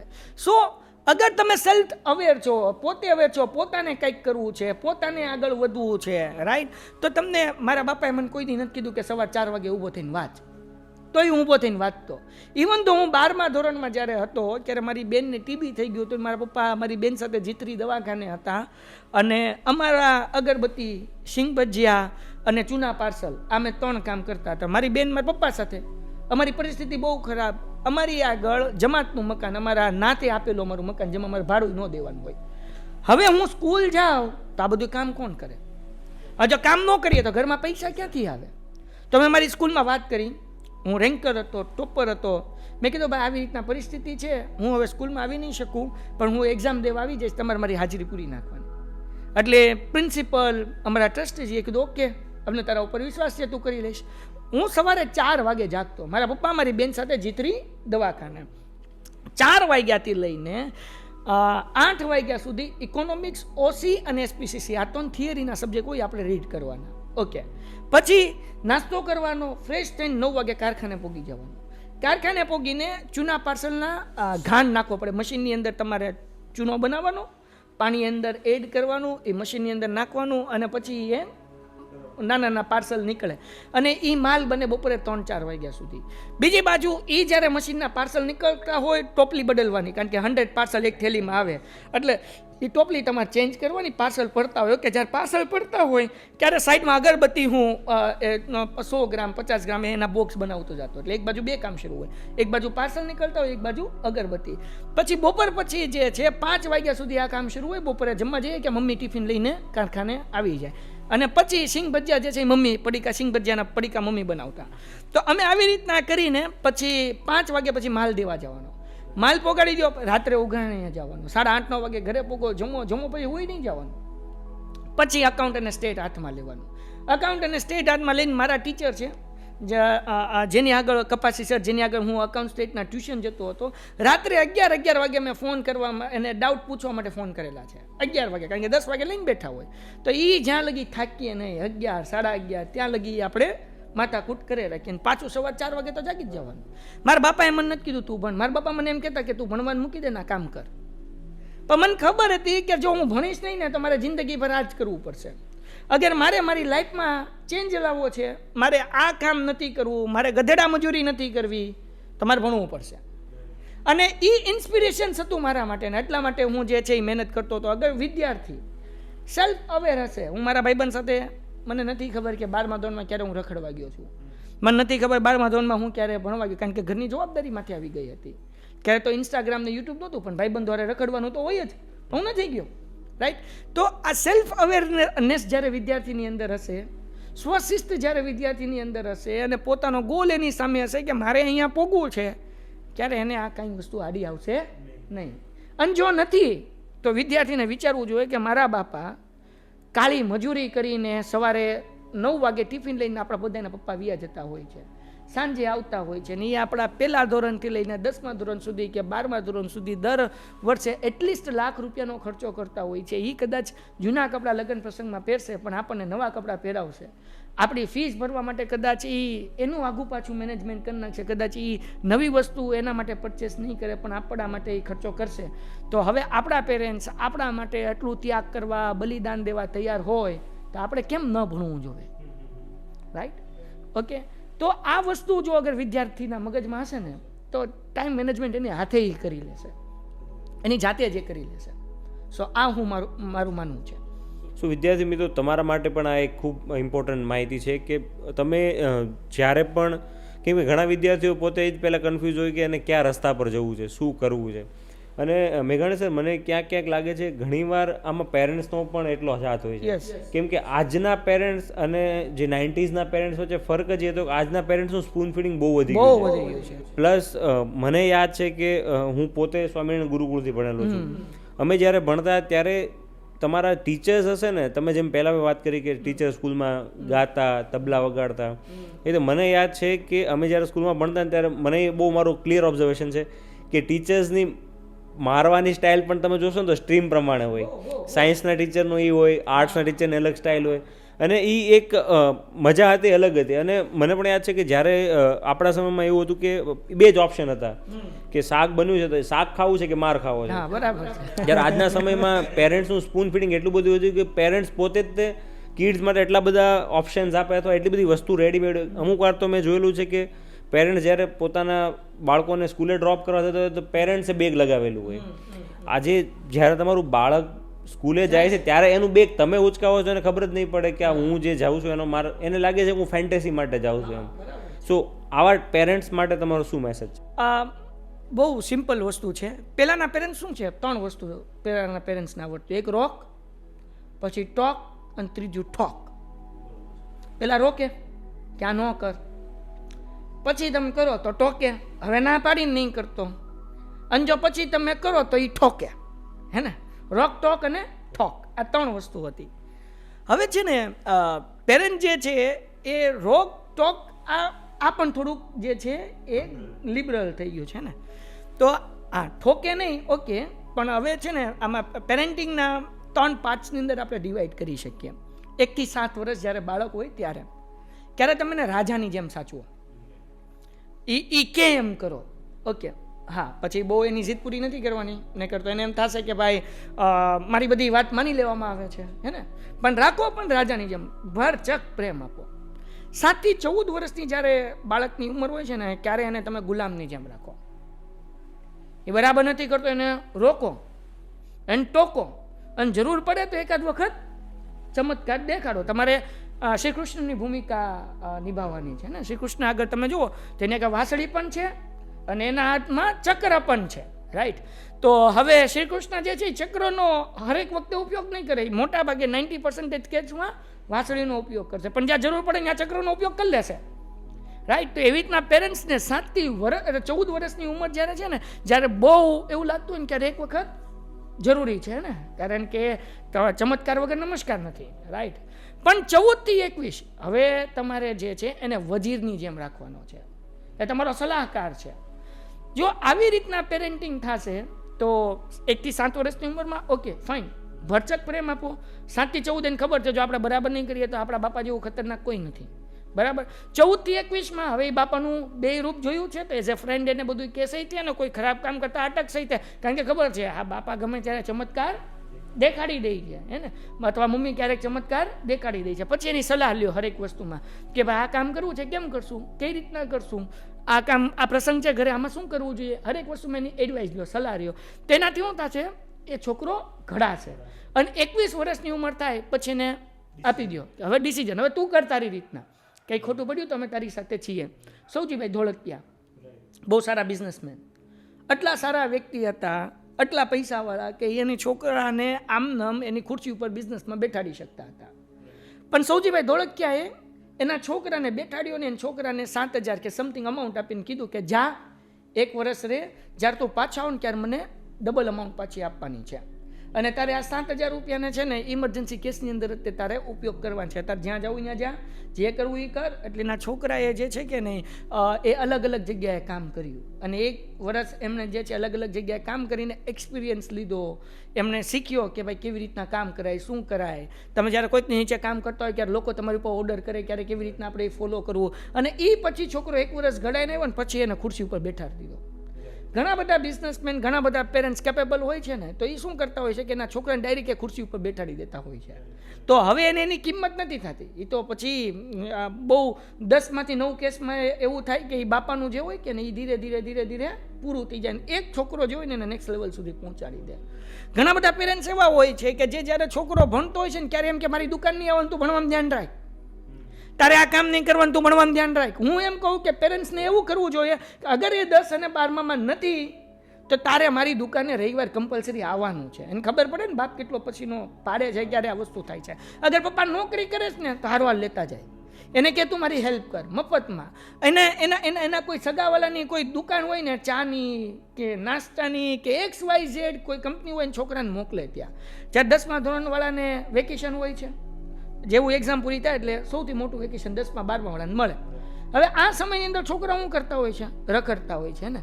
હું તો એમ કહું કે આ છોકરાઓને કંપનીની અંદર ઇન્ટર્નશીપ કરવી જોઈએ. ઇન્ટર્નશીપ એટલે કોઈક ને કોઈક જગ્યાએ કામ કરવું જોઈએ, ખબર પડે કે કામ કેવી રીતના થાય છે, વર્ક કેવી રીતના થાય છે, એટમોસ્ફિયર, ધંધો કેમ થાય, લોકો સાથે કોમ્યુનિકેશન કેમ કરવું, કેવી રીતના બાર્ગેનિંગ કરવું, કેવી રીતના કસ્ટમરને સમજાવવા, કેવી રીતના સેલ કરવું, આ બધી વસ્તુ શીખશે તો છોકરાને ખબર પડશે કે એજ્યુકેશનનું મહત્વ કેટલું. એક તો એનામાં સ્કિલ આવશે, અને બીજી ખબર પડશે કે આ ઢહડા કરવા કરતાં ભણવું સારું છે હે ને. તો પેરેન્ટ્સ એને એક્સપિરિયન્સ આપે. છોકરીઓ હોય તો ઘણા બધા છોકરીઓ હોય, ઘરના તારે કંઈ કામ જ નથી કરવાનું, તું ખાલી ભણ, નહીં તું કર કામ. કારણ કે કામ કરશે તો એને ખબર પડશે ને કે મમ્મી કેટલી મહેનત કરીને ઘર ચલાવે છે. દીકરો છે તો એને લઈ જાય ઓફિસે, ખબર પડે બાપા કેટલો પસીનો પાડીને આપણી માટે પૈસા લાવે છે. અને પછી તમારે એને કેવું નહીં પડે તું ભણ, એ એની રીતે ભણશે, કારણ કે એને ઇમ્પોર્ટન્સ ઓફ એજ્યુકેશન ખબર પડશે. આવું કરશે તો બહુ ફાયદો થાય. નહીં, ખૂબ સરસ, મને તમારું સ્લોગન ખૂબ ગમ્યું. પણ એક આ પહેલા ફેઝ આપણે જે ચર્ચા કરીને પહેલા ફેઝનો મારો એક છેલ્લો ક્વેશ્ચન છે કે અત્યારના સમયમાં તમે જોશો તો બાળકોને એક તો પેશન્સ લેવલ બહુ ઘટી રહ્યું છે. અત્યારના સમયમાં જે એડલ્ટ એજના કિડ્સ છે એમાં પેરેન્ટ્સે કંઈ કીધું તો બાળકોની અંદર સુસાઇડ, જેથી એનું પેશન્સ લેવલ ઓછું છે, ઇમેચ્યોરિટી ઓછી છે. અને આમાં જ એડ ઓન એક વસ્તુ, ઇન્ડિયામાં અમુક રિસર્ચ થયા જેના અમુક રિપોર્ટ્સ પ્રમાણે ઇન્ડિયન યુથ એમાં સ્કિલ સેટ્સનો અભાવ છે. તો આ ઇમ્પ્રૂવ કરવા માટે વિદ્યાર્થીઓ શું કરવું જોઈએ, અથવા જે સમયમાં પેરેન્ટ્સ ખીજાય છે અથવા ટોકે છે એ સમયમાં વિદ્યાર્થીઓએ શું એને કેવી રીતે પોઝિટિવલી સમજીને ડિસિઝન લેવું? રાઈટ. હવે આમાં શું છે ખબર કે પહેલી વસ્તુ તો એ કે પેરેન્ટ્સની પહેલી વસ્તુ છોકરાઓના મગજમાં નાખવું જોઈએ, એ નિષ્ફળતા સ્વીકારતા શીખવાડવું જોઈએ. રાઈટ. અને પેરેન્ટ્સને પોતે સ્વીકારવી જોઈએ. મેં સરસ મજાનું જય વસાવડા, બહુ જે વિદ્યાર્થી એમના વિડીયોઝ નથી જોતા એ જુએ, એમનું મેં એક વક્તવ્ય સાંભળ્યું હતું. એમણે એના વક્તવ્યમાં કીધું હતું કે મેં એક ટ્વિટરમાં વિડીયો જોયો હતો. હવે હું વિડીયોની વાત કરું. સરસ મજાના બલૂન્સ રાખેલા છે, પાર્ટીનો માહોલ છે, કેક છે, બધા લોકો ડાન્સ કરે છે, અને તમને એમ થાય કે બર્થડે હશે. પણ એના મમ્મી પછી એનાઉન્સ કરે છે કે ભાઈ આજની આ પાર્ટીનું કારણ એ છે કે મારો છોકરો CBSE બોર્ડની અંદર ફેલ થયો. અમે એની આ ફેલિયર જે છે ને એ ઉજવીએ છીએ. અનુપમ ખેરની જ બહુ સરસ મજાની સ્ટોરી છે. અનુપમ ખેર જે છે કે નહીં 10મા ધોરણમાં હતા, અને એ ટાઈમની અંદર છે કે નહીં રિઝલ્ટ જે છે એ નેટ ઉપર નહોતા જોવાતા. એ તો સ્કૂલમાં તમારે લેવા જવું પડે ને પછી ઘરે લઈને આવે ત્યારે ખબર પડે કે રિઝલ્ટ શું આવ્યું એમ. એટલે અનુપમ ખેરના પપ્પાએ કીધું કે હું ઓફિસ જાઉં કે રિઝલ્ટ લેતો આવું છું, અને સાંજે આવીશ કે લેતો આવીશ. ઓકે, સાંજે આવ્યા હારવાર પપ્પા જે છે એ સરસ મજાનું બહારથી ડિનર પણ લઈને આવ્યા અને છોકરાને કીધું હાલો આપણે હું સરસ મજાનું હોટલથી લાવ્યો છું, આપણે જમી લઈએ. પપ્પા રિઝલ્ટ તો કે જમીને પહેલાં સરસ મજાનું આપણે જમી લઈએ. જમી લીધું, ખાધું પીધું, પછી કીધું કે દીકરા તારું રિઝલ્ટ આવ્યું, તું ફેલ થયો છો, બરાબર? એટલે ફેલ થયો તો ચિંતા કરવાની જરૂર નથી, તારે ફરીથી એક્ઝામ આપવાની છે, આપણે ફરીથી પ્રયત્ન કરશું અને ફરીથી તું સારા માર્ક્સે પાસ થાઈશ. અગર તારી સફળતામાં અમે તારી સાથે હોઈએ તો તારી નિષ્ફળતામાં અમે તારી સાથે જ છીએ, રાઈટ? તો અને વિદ્યાર્થીને પણ એ યાદ રાખવું જોઈએ. એક સરસ મજાની સ્ટોરી છે પેન્સિલ અને ચેક રબરની. પેન્સિલ છે ને એ ચેક રબરને કહે છે યાર સોરી. એટલે ચેક રબર કે એલા ભાઈ એમાં હું સોરી કહેવાનું, આપણે બે તો નાનપણના ભાઈબંધ છીએ, તું જ્યાં હોય ત્યાં હું હોવ જ તે, પણ તું મને સોરી શું લેવા કહે છો? તો પેન્સિલ કહે છે યાર મિસ્ટેક હું કરું છું, મારાથી કંઈક ખોટું લખાઈ જાય તો તારો યુઝ કરીને તને ભૂસે, રાઈટ? અને ઘડીક તું આ ખૂણેથી ઘસાઈ જાય, ઘડીક આ ખૂણેથી ઘસા, ઘડીક ઉપરના ખૂણેથી, ઘડીક નીચેના ખૂણેથી, અને ઘસાતા તારું અસ્તિત્વ પૂરું થઈ જાય છે, હે ને? અને મારા કારણે, મારી ભૂલના કારણે ધીમે ધીમે તું મારી ભૂલો ભૂસતા તું તારું અસ્તિત્વ પોતાનું મિટાવી દે છો. એટલા માટે હું તને સોરી કહું છું. આપણી લાઈફમાં આપણા પેરેન્ટ્સનો રોલ પણ આ ઇરેઝર જેવો હોય છે, ચેક રબર જેવો હોય છે. આપણે જ્યાં પણ મિસ્ટેક કરીએ કે નહીં ત્યાં આપણી મિસ્ટેક ભૂસતા જાય. એક દિવસ આપણા પેરેન્ટ્સનું અસ્તિત્વ જે છે એ વ્યૂ જશે, રાઈટ? તો આપણે આપણા પેરેન્ટ્સની એક તો ઇજ્જત કરવી જોઈએ, હે ને? કદાચ ખીજાઈ જાય, હા આપણને ખોટું લાગી શકે, પણ જ્યારે પપ્પા ખીજાતા હોય ક્યારે પપ્પાને કાંઈ નહીં કહેવાનું, શાંતિથી સાંભળી લેવાનું. થોડાક મમ્મી ઠરી જાય કે પપ્પા ઠરી જાય, ઢીલા પડી જાય, ગુજરાતીમાં કાઠિયાવાડી ભાષામાં કે પછી સાંજે કહેવાય પપ્પા આવી મારી ભૂલ નહોતી, આ તમે મને ખોટું ખીજાણા છો.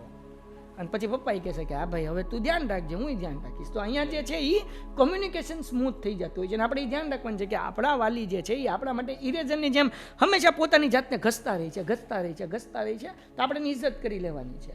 ઘણી વખત પેરેન્ટ જે છે એ આપણી ઉપર હાથ પણ ઉપાડી લે, રાઈટ? તો હાથ ઉપાડી લે તો આપણે આટલું નેગેટિવલી નથી લેવાનું, કારણ કે કુંભાર જ્યારે ઘડતો હોય છે ને ત્યારે જરૂર પડે તો એને ઠપકારે પણ ખરો. તો ઘડાવવા માટે જે છે કે નહીં જરૂરી છે. હું તમને એક સરસ મજાની વાત કહું. માર્બલ અને મૂર્તિ જે બનેલી હોય, આ બંને છે પથ્થર જ તે, પણ માર્બલની ઉપર લોકો ચાલીને મૂર્તિ સુધી જતા હોય છે ને મૂર્તિને પૂજતા હોય છે. તો હવે એક વખત માર્બલે પૂછ્યું મૂર્તિને કે તું પથ્થર ને હું પથ્થર, મારી ઉપર ચડીને આવે ને તને બધા પૂજે, આપણે બેમાં ફરક શું છે? તો મૂર્તિએ કીધું કે જ્યારે તારી ઉપર કોતરવા માટે જ્યારે આવ્યા હતા ત્યારે તું ફાટી જતો હતો, અને જ્યારે મને કોતરવા આવ્યા ને ત્યારે મેં ઘા સહન કર્યા, હું કોતરાણો અને હું મૂર્તિ બન્યો ને એટલા માટે મને લોકો પૂજે છે. તો વિદ્યાર્થીને વિચારવું જોઈએ કે શિક્ષક, પેરેન્ટ્સ આપણા જીવનની અંદર એ એક એવો રોલ ભજવે છે કે જે એક આર્ટિસ્ટ છે અને આપણે એના આર્ટ છીએ. અગર આપણે એક સરસ મજાનું આર્ટ બનવું હશે ને તો એક તો આર્ટિસ્ટને ફોલો કરવા પડશે, અને કદાચ એ ક્યારેક ઘડવા માટે આપણને એક બે છેણી હથોડી મારે તો એ ઘા સહન કરવા પડશે, તો આપણે સારા એક શું કહેવાય કે વસ્તુ બનશું, ને કે નહીં બનશું. એવી રીતના લાઈફની અંદર સફળ થવા માટે પણ પેરેન્ટ્સ પણ ક્યારેક કે ટીચર્સ પણ કે તો એને આપણે પોઝિટિવ વેમાં લેવું પડશે. નંબર 1. નંબર 2, પેરેન્ટ્સને જે છે અગર છોકરો નિષ્ફળ થાય છે તો પછી એની નિષ્ફળતાને ઉજવવાની છે, હે ને? લાઈફમાં હંમેશા સફળ નહીં મળે. 6 બોલની અંદર બહુ ઓછી વાર છક્કા લાગી ગયા છે 6 બોલની અંદર, રાઈટ? તો પોસિબલ નથી કે દરેક બોલની અંદર છક્કા લાગે, પણ તો હવે વિદ્યાર્થીથી હરેક એક્ઝામ શાયદ ક્રેક પણ ન થાય, કદાચ આપણી અપેક્ષા કરતાં ઓછો પણ ઉતરે, તો પણ આપણે એને કહેવાનું છો કે after all you are my son. બીજી વખત વધારે પ્રયત્ન કરીને વધારે સારી રીતના આગળ વધશું. તો બે બાજુથી જ્યારે આ હશે ત્યારે છોકરાને પેશન્સની વાત કરીએ ને તો જ્યારે તમારે સફળતા થવું હોય ને, એક સરસ મજાની છેલ્લી 1 જ મિનિટની સ્ટોરી કીધું. એક સાધુ હતા, ધ્યાનમાં બેઠા હતા, જે ધારશો એ 500, જે ધારશો એ 500, જે ધારશો એ 500. મારી જેવો એક યુવાન નીકળ્યો, સાધુ આગળ બેઠી ગયો કે આ સાધુ કહે છે જે ધારશો, જે ઈચ્છો એ 500, જે ઈચ્છો એ 500. હું તો ઈચ્છા રાખું છું, મને કંઈ મળતું નથી. સાધુએ આંખ ખોલી, એ પૂછ્યું કે તમે ક્યારના એક જ મંત્ર બોલો છો, જે ધારશો એ 500, જે ધારશો એ 500. મેં ઘણું બધું ધાર્યું પણ મને મળ્યું જ નથી. તો સાધુએ કીધું કે હાલે તારા હાથ દે, હું તને 2 વસ્તુ આપું છું. એટલે પેલું આપ્યું ને કીધું મુઠ્ઠી બંધ કર, બીજું ફૂંક મારીને આપ્યું કીધું મુઠ્ઠી બંધ કર. હવે કીધું કે આ મુઠ્ઠી ખોલ, એટલે ખોલી કે આ જે છે ને પેલું એ મુઠ્ઠી ખોલીને આ એક મંત્ર છે. મંત્ર શું છે? તો કે સતત પ્રયત્ન, બરાબર. બીજી મોટી કોલ કે આ શું છે? તો કે ધીરજ. જો ધીરજ સાથે સતત પ્રયત્ન કરતા રહેશો ને તો જે ધારશો ને પામશો. રાઈટ. પહેલી વારમાં ન થયું, બીજી વારમાં ન થયું, તો તમારે સતત કામ કરવાના છે.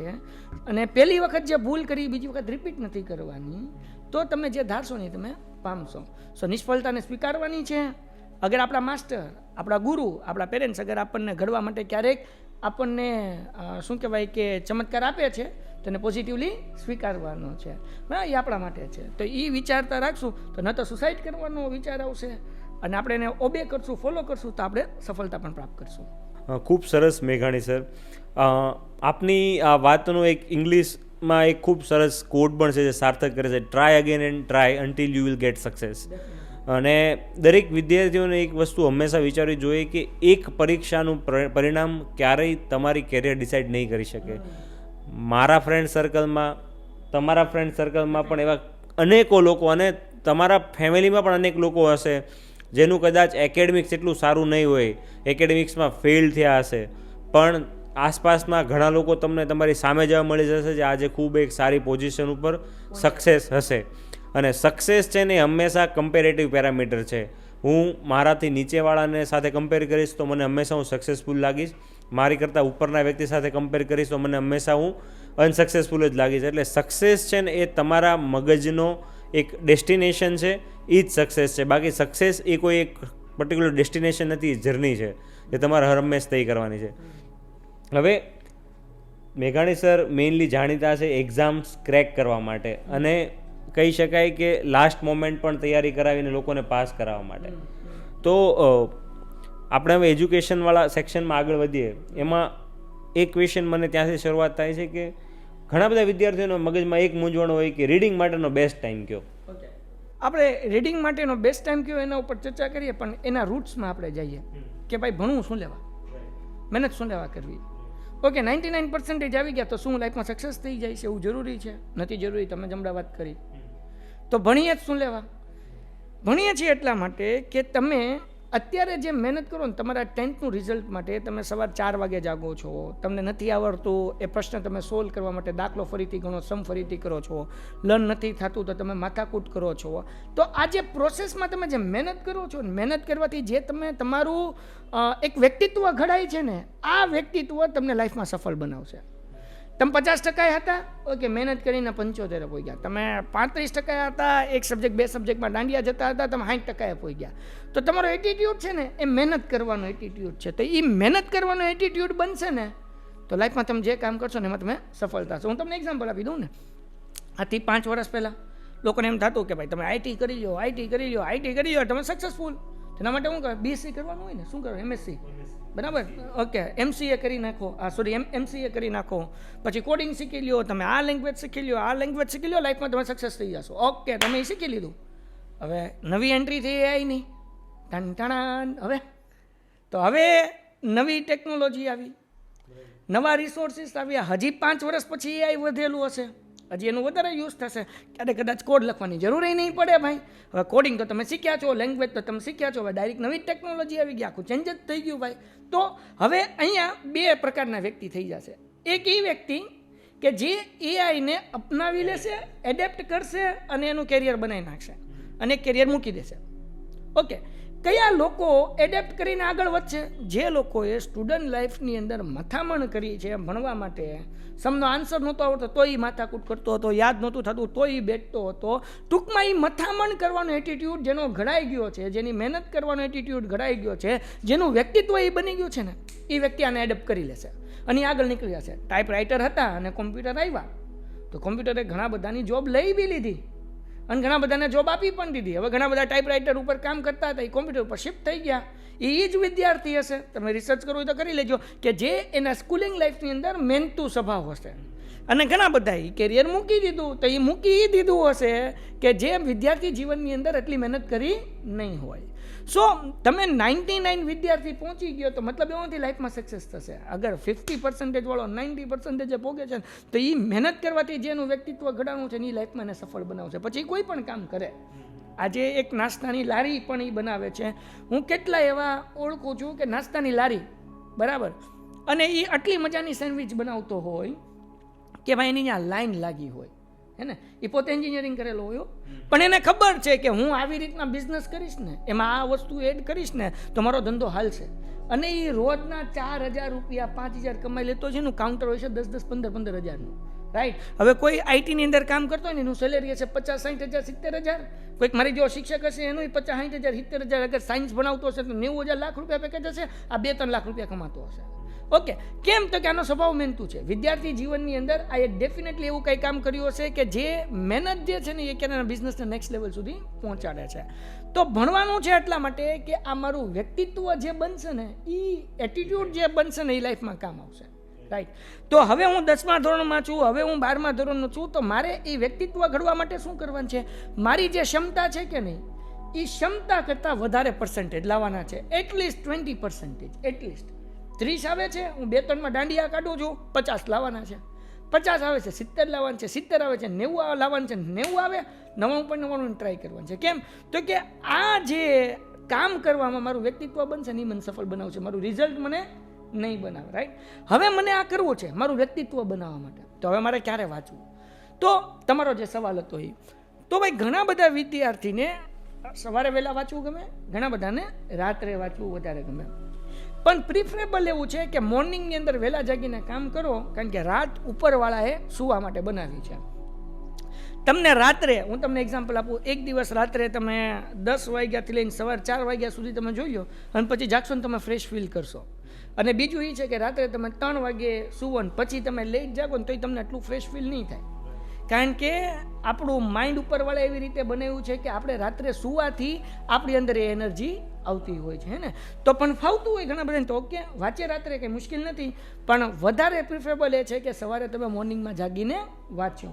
બરાબર. તો હવે તમારે 4 વાગે વાંચવું છે, બેઠવું છે, તો તમે 4 વાગે ન જાગો. તમારે અગર 4 વાગે વાંચવું છે તો 3:30 જાગો. અને જો તમારે 3:30 વાગે જાગવું છે ને તો તમે 3:30નો અલાર્મ ન મૂકો, તો તમે 3 વાગ્યાનો અલાર્મ મૂકો.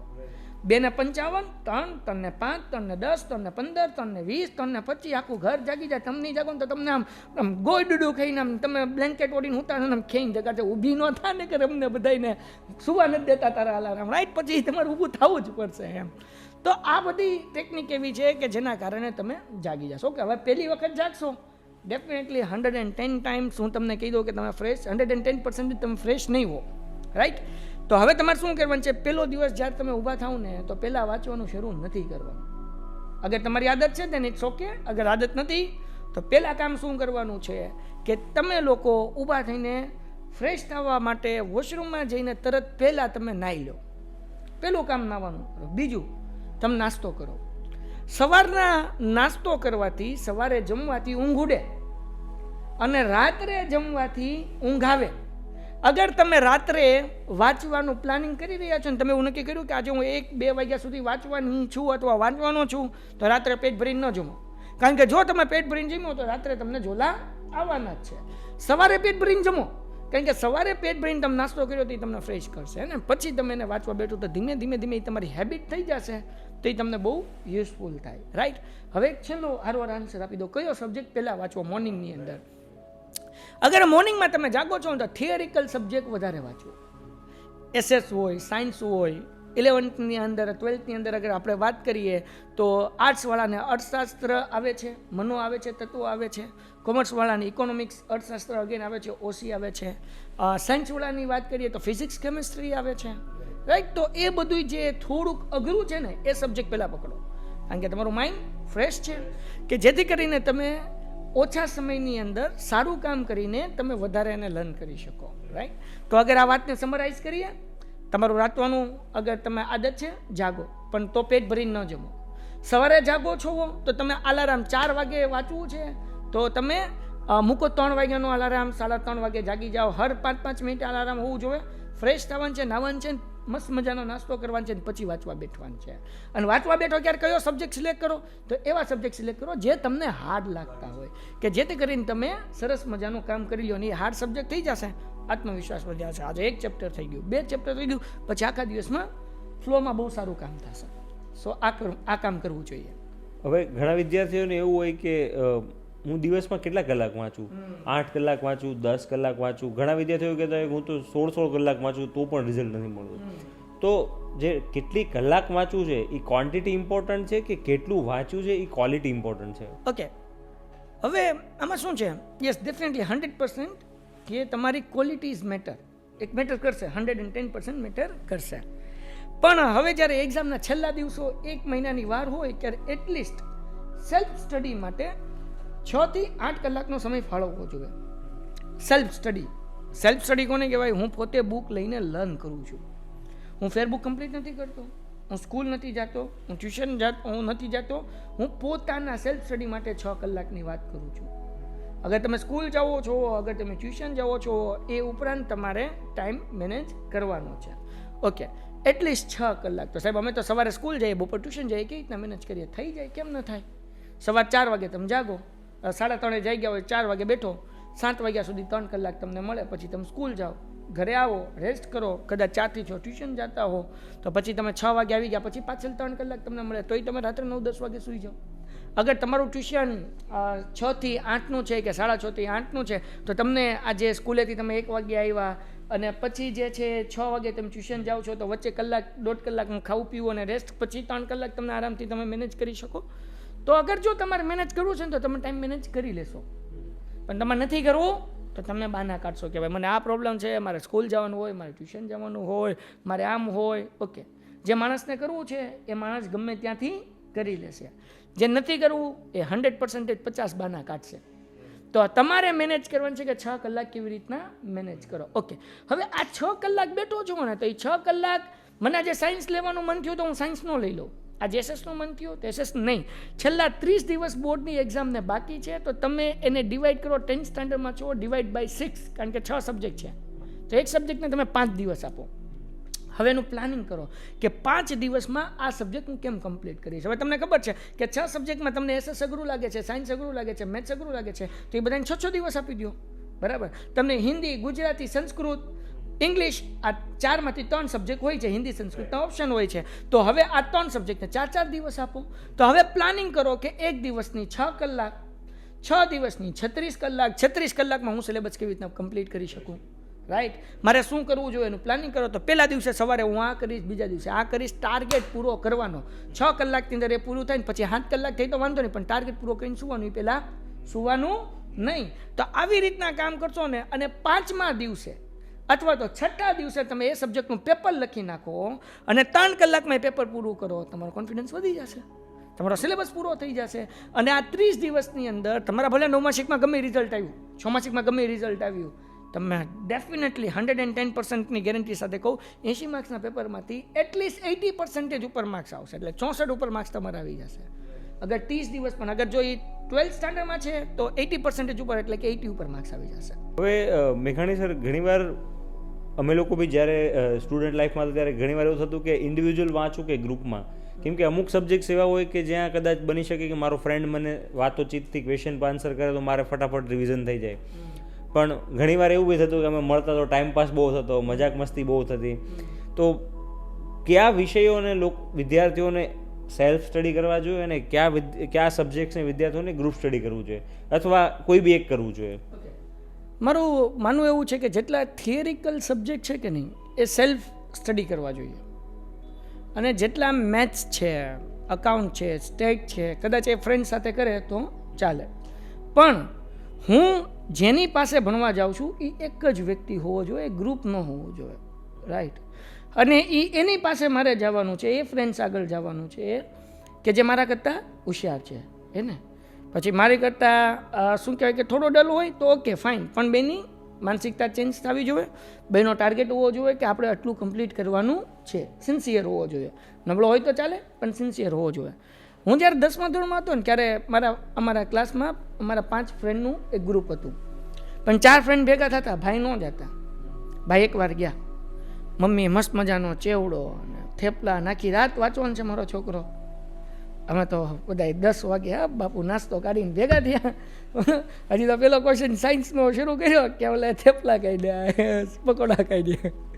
શરૂ ભાઈ ઓલે કે આપણે ઓલો પીઝા મંગાવી લઈએ, અમારા મોવાની અંદર ત્યાં બગીચા આગળ પીઝા બહુ ફાઇન મળતા, હાલો મંગાવીએ. તો 2 જણા લેવાઈ ગયા, તો કે આપણે હારે વાંચવાનું શરૂ કરશું એ કે. તો એની રાહ જઈને પછી પીઝા આવ્યા, લે ભાઈ 1-2 વાગી ગયા. 2-4 ક્વેશ્ચન કર્યા ને હવે થાકી ગયા, આપણે સવારે વહેલા જાગશું, આપણે કલાક રેસ્ટ કરીને આગળ જાગી જાય. ભાઈ કલાક રેસ્ટ કરીને જગાઈ તળું હું તો ભાઈ ડાયરેક્ટ પડી સવાર. તો પછી હું આ એકવાર ગયો હતો, પછી આનાથી અનુભવ મળ્યો કે ભાઈ આ ખેલ કરાય નહીં. પણ ગણિત કરવા માટે હું જાતો મારા ફ્રેન્ડના ઘરે, જયદીપના ઘરે, હે ને, રિલાયન્સ કંપનીમાં અત્યારે એ કામ કરે છે. હાર્દિક હતો તો અમે બધા બેઠતા સાથે, અને ક્યારે ભણતા પણ મેથ્સ કરવા માટે. પણ અમે બધા સિન્સિયર હોય, મારો ટાર્ગેટ હતો કે ભાઈ એટલું આપણે કમ્પ્લીટ કરીશું. તો અગર તમારા ફ્રેન્ડ, જો આ ફ્રેન્ડ હંમેશા છે કે નહીં આપણને સિલેક્ટ કરવાના ઉપરવાળો ચાન્સ આપે. અને આપણી આજુબાજુ તે ફ્રેન્ડ્સના 2 ગ્રુપ હશે. હું તમને એક્ઝામ્પલ આપું. અગર આપણે વિયા જઈએ મહાભારતના મેદાનની અંદર, તો એક બાજુ અર્જુન છે, એક બાજુ દુર્યોધન છે, બરાબર ને?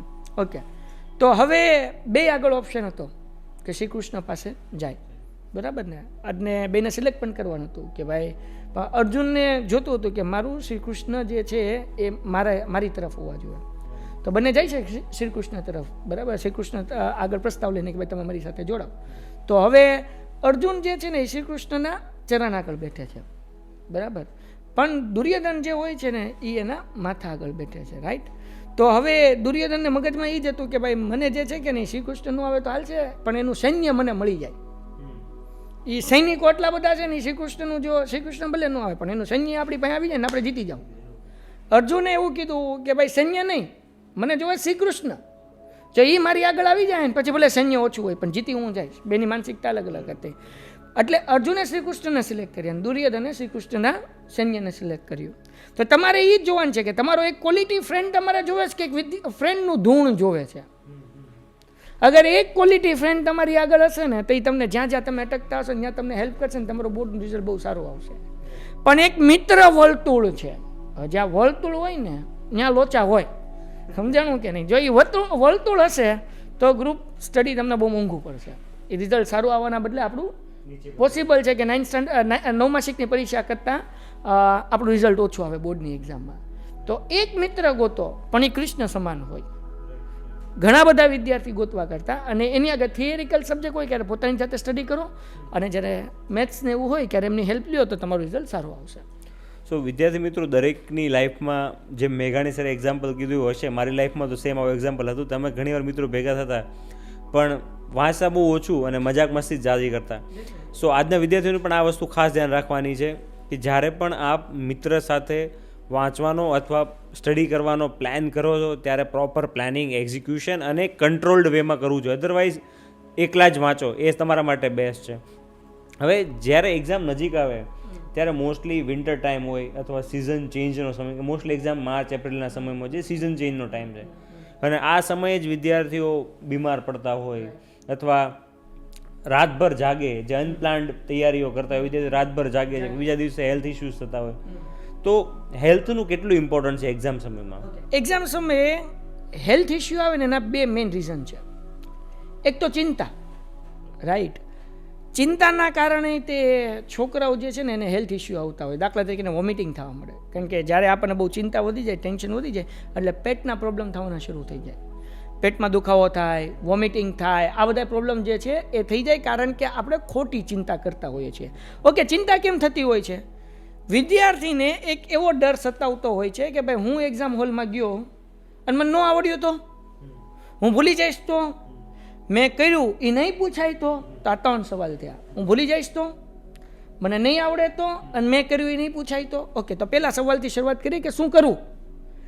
તમારી આગળ કોઈ પણ પેપર સેટ હોય, બરાબર, જેમ કે ગાલા પેપર સેટ છે અથવા જૂના 5 વર્ષના બોર્ડના પેપર સેટ છે, આ તમે સોલ્વ કરી લો અને આ આખા પેપર તમે કરી લેશો, એટલીસ્ટ 5 પેપર, તો આની બહાર જે છે એ નહીં જાય, બેઠે બેઠું 80 to 90% આવી જશે, બરાબર. બીજી વસ્તુ, અગર તમે કર્યું છે અને એને સતત તમે રિવાઇઝ કરતા રહ્યો છો તો તમે એક્ઝામમાં સવાલ જોશો ક્યારે તમને ભૂલાય નહીં જાય. જો સતત તમે એને રિવિઝન કર્યું હશે તો હું તમને એક એક્ઝામ્પલથી સમજાવું તો તમને સરસ સમજાય. આપણા ઘણા રિલેશનમાં ઘણા બધા લોકો હોય છે, તમે લગ્ન પ્રસંગમાં જાઓ અથવા કોઈકને મળો છો ત્યારે કોઈક એવો વ્યક્તિ હોય કે આને એમ થાય કે હાલો આને ક્યાંક જોયેલો છે, પણ હાલો ક્યાં જોયો છે ને યાદ નથી આવતું. ક્યાંક તો આ ભાઈને આપણે જોયેલા છે અથવા આ બેનને ક્યાંક તો જોયેલા છે. અચ્છા, કેમ યાદ નથી આવતું?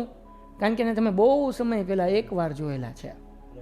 પણ એ જ ભાઈને તમે એકવાર મળ્યા પછી સતત મળતા રહ્યો તો હવે તમે એને મળશો તો હવે એ ભાઈને તમે ઓળખી જશો કે નહીં ઓળખી જશો? ઓળખી જશો. કેમ? કારણ કે સતત તમે એ ભાઈને રિકોલ કરો છો. તો હવે એક સવાલનો તમે આન્સર વાંચ્યો તો તમારે સતત રિવિઝન કરતું રહેવું પડશે. What is different between normal student and topper student? Normal student છે કે નહીં એ એકવાર કરશે ને પછી એ કરશે જ નહીં. ટોપર સ્ટુડન્ટ છે ને એને રિવાઇઝ કરતો રહેશે. હમણાં હું 2 દિવસ પહેલાંની જ વાત કરું. એક સિસ્ટર છે જે 9th સ્ટાન્ડર્ડમાં છે, એની બેન જે છે લાસ્ટ યર 10th સ્ટાન્ડર્ડમાં હતી, અત્યારે 11thમાં છે ને, હવે 12thમાં આવી. તો એ નાની સિસ્ટર, નાની બેન છે, એ મારી પાસે આવીને મને કે સર મારી બેન છે ને રોજ ખાલી કલાક જ ભણે છે તો એ 90+ માર્ક્સ વહી જાય છે, અને હું એક્ઝામના આગલા દિવસે આખો દિવસ બધું વાંચી લઉં ને તોય મારા માર્ક્સ નથી આવતા. હે ને? તો મેં એને કીધું કે તું જ જવાબ બોલી છો, એ રોજ કલાક ભણે છે. સો ડેઇલી કન્સિસ્ટન્સી જે છે ને એ બહુ સારી મેટર કરે છે. પણ હવે તમારે કે મહિનો દિવસ છે તો મહિનો દિવસ રોજ તમે બેઠો. હે ને? એક રાજા હતો, એ કીધું કે જે માણસ મારા દરબારમાં ગાય ઉપાડીને આવશે ને એ માંગે એટલી એને ધન દોલત હું આપીશ. શરત શું છે? ગાય ઉપાડીને આવવું જોઈએ. બધા લોકો પ્રયત્ન કરે છે પણ કોઈનાથી ગાય ઉપડતી નથી. એક વ્યક્તિ આવે છે જવાનીઓ કે રાજા મને 2 વર્ષનો સમય આપો, 2 વર્ષ પછી એક્ઝેક્ટ હું ગાય ઉપાડીને આવીશ. રાજા કે આપ્યો તને 2 વર્ષનો સમય, જા. હવે એ વ્યક્તિ 2 વર્ષ પછી ટાઈમ થયો, બધા ભેગા થાય છે, લિટરલી આખી ગાય ખંભે ઉપાડીને દરબારની અંદર, રાજ દરબારમાં આવી જાય છે. બધા શોક કે ઓ બાપા, હાઉ ઇઝ પોસિબલ? આ કેવી રીતના પોસિબલ થયું? રાજાએ પૂછ્યું ભાઈ તે આ કામ કર્યું કઈ રીતે? તો કે રાજા હું તમારે કે 2 વર્ષ પહેલા સમય લઈને ગયો, પછી મેં એક વાછડું લીધું. એ વાછડાને રોજ હું ખંભા ઉપર ઉપાડતો, રોજ ચાલવાનું, રોજ ઉપાડવાનું, રોજ ચાલવાનું, રોજ ઉપાડવાનું. ધીમે ધીમે એ વાછડું મોટું થતું ગયું, મારી વજન ઉપાડવાની ક્ષમતા તે વધતી ગઈ, અને 2 વર્ષ પછી વાછડામાંથી ગાય થઈ ગઈ અને મારી વજન ઉપાડવાની ક્ષમતા વધી ગઈ, અને આજે હું દરબારમાં લઈને આવ્યો છું. રાઈટ? તો ડેઇલી પ્રેક્ટિસ કરવી ને એ વસ્તુ જે છે એ તમને બહુ સારું રિઝલ્ટ આપી દે. ઘણી વખત બોર્ડના રિઝલ્ટની અંદર અથવા તો જીવનની અંદર ટેલેન્ટેડ વ્યક્તિ કરતાં ઓછો ટેલેન્ટેડ વ્યક્તિ સફળ થઈ જાય. ટેલેન્ટેડ નથી થતો. કેમ? કારણ કે ઓલો કન્સિસ્ટન્સીથી કામ કરે છે. હે ને? તમારામાં ટેલેન્ટ ઓછું હશે એ હાલશે. મેં જોયો સ્કૂલદીપ કરીને મારે એક છોકરો હતો સાહેબ, 3 વર્ષથી ગણિતમાં ફેલ થતો હતો, અને થોડુંક એનું માઇન્ડ એવું હતું કે ભાઈ એ આપણા બધા કરતાં સ્લો કામ કરે. બરાબર ને? દાખલા તરીકે કે ઊભો થા, અહીંયા આવું તો એમ કે હા સાહેબ 1 મિનિટ હું આવું છું હો, આવી રીતના એ વાત કરે. તમે વિચાર કરો એને વિચારવાની પ્રોસેસ કેટલી સ્લો હશે. દિવાળી પછી છોકરો મારી પાસે આવ્યો, અને એના મામાનો છોકરો જે છે મારે આગળ ભણતો હતો, એટલે એ રાણપુરનો હતો, ત્યાંથી એને અહીંયા લાવ્યા હતા, મામાના ઘરે રહેતો હતો. એને મેં કીધું રોજ સવાર 7 વાગે આવવાનું, 1 વાગ્યા સુધી રહેવાનું, બપોરે 3 વાગે આવવાનું, 8:30 વાગ્યા સુધી રહેવાનું. હવે એ છોકરો કોઈ સાથે કાંઈ લેવા દેવા નહીં, એને વિચારો એના સ્લો. મેં તમને કીધું એ સ્લો બધું થોટ કરે. એને મેં કીધું પાયથાગોરસનો પ્રમેય કરી નાખ. એ ટાઈમમાં પાયથાગોરસનો પ્રમેય પૂછાતો હતો, પાયથાગોરસનો પ્રતિપ્રમેય કરી નાખ, સમપ્રમાણ. એ જ કામ કર્યા કરશે. રાઈટ? અમારા ક્લાસમાં ચામાં ચીડિયું ગળી ગયું, આખો ક્લાસ હુલુલુલું કરતો બહાર. એ ભાઈ બહાર ન નીકળ્યા, એ પ્રમેય લખતો હતો. એને મેં કીધું ભાઈ બહાર આવ. કેમ સાહેબ હું થયું? બધાય કેમ બહાર વ્યા ગયા? એટલે ચામાં ચીડિયું આવ્યું છે, મારું તો ધ્યાન જ નથી. રાઈટ? અને પછી મેં કીધું બહાર આવ. ક્યારે એ બહાર આવ્યો ભાઈ. હવે એ છોકરો જે 3 વર્ષથી ગણિતમાં ફેલ થતો હતો, એને મેં બધું આપ્યું, એ છોકરાએ મહેનત કરી, બધું કર્યું. કેટલા માર્ક્સ? 100માંથી 86 માર્ક્સ. રાઈટ? તેની આગળ એ વીક હતો ને બીજા કરતાં, એની વિચારવાની પ્રોસેસ સ્લો હતી. પણ કેમ એટલા સારા માર્ક્સ લેવો? 3 વખત ફેલ થયા પછી સતત કામ કર્યું. તો કન્સિસ્ટન્સી ઇઝ મેટર. હે ને? તો 30 દિવસ છે, તમે 6 કલાક વાંચો, અને હું તેમ કહું વધારે વાંચો. સ્કૂલમાં તમારો સિલેબસ પૂરો થયો તો પેપર લખવા જાઓ, પ્રિપરેશનનો ટાઈમ હોય ત્યારે સ્કૂલ ન જાઓ. કેમ? કારણ કે સ્કૂલ જઈને તમને ખબર જ છે ભાઈબંધ દોસ્તારે તમારું શું થવાનું, 5 કલાક તમારી બગડવાની છે. રાઈટ? તો તમે ઘરે એ 5 કલાક બીજી મહેનત કરો, તમે 10 કલાક કામ કરો ને બોસ, કન્સિસ્ટન્સી સાથે 30 દિવસ, આ મહિના દિવસની અંદર તમારું રિઝલ્ટ ચેન્જ થઈ જશે. ભલે એ 6 માસિકમાં ગમે આવ્યું હોય, 9 માસિકમાં ગમે આવ્યું હોય. રાઈટ? તો હવે પેપર પ્રેક્ટિસ કરો. આ પહેલા સવાલનો જવાબ થયો કે ડર કેમ નહીં લાગે? જો કન્સિસ્ટન્સી સાથે કામ કર્યું હોય તો એક્ઝામમાં ડર નહીં લાગે, કોન્ફિડન્સ બિલ્ડઅપ થશે. કોન્ફિડન્સ બિલ્ડઅપ થવા માટે પેપર લખો, લર્ન થઈ જાય એટલે લખો. અને પેપર લખવાનો કયા ટાઈમે? તમે કીધું ને મોસમ ચેન્જ થાય, બાયોલોજિકલ ક્લોક સેટ કરો. 10મા વાળાને 10 થી 1નો પેપર હોય તો એને 10 થી 1 જ પેપર લખવાનું છે, છેલ્લો મહિનો દિવસ. રાઈટ. 3 દિવસે એક પેપર લખવાનું. મેં કીધું 5 દિવસ આપ્યા, 5 દિવસમાં ત્રીજા દિવસે એક પેપર લખો, 5મા દિવસે એક પેપર લખો. મેથ્સના એક પેપર લખ્યું, ઓકે. 12મા વાળાને બપોરે 3 થી 6નો પેપર હોય છે અને 3 થી 6 પેપર લખવા બેઠવાનું છે. આનાથી શું થશે?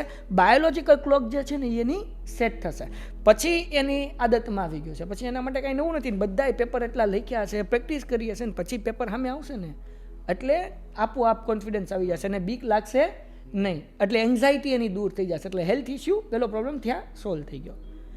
માઇન્ડ છે ને એ આપણને ડરાવશે ને ડર એ ખોટી વસ્તુ નથી. જે બીવે છે ને એ સારું પરિણામ લાવશે.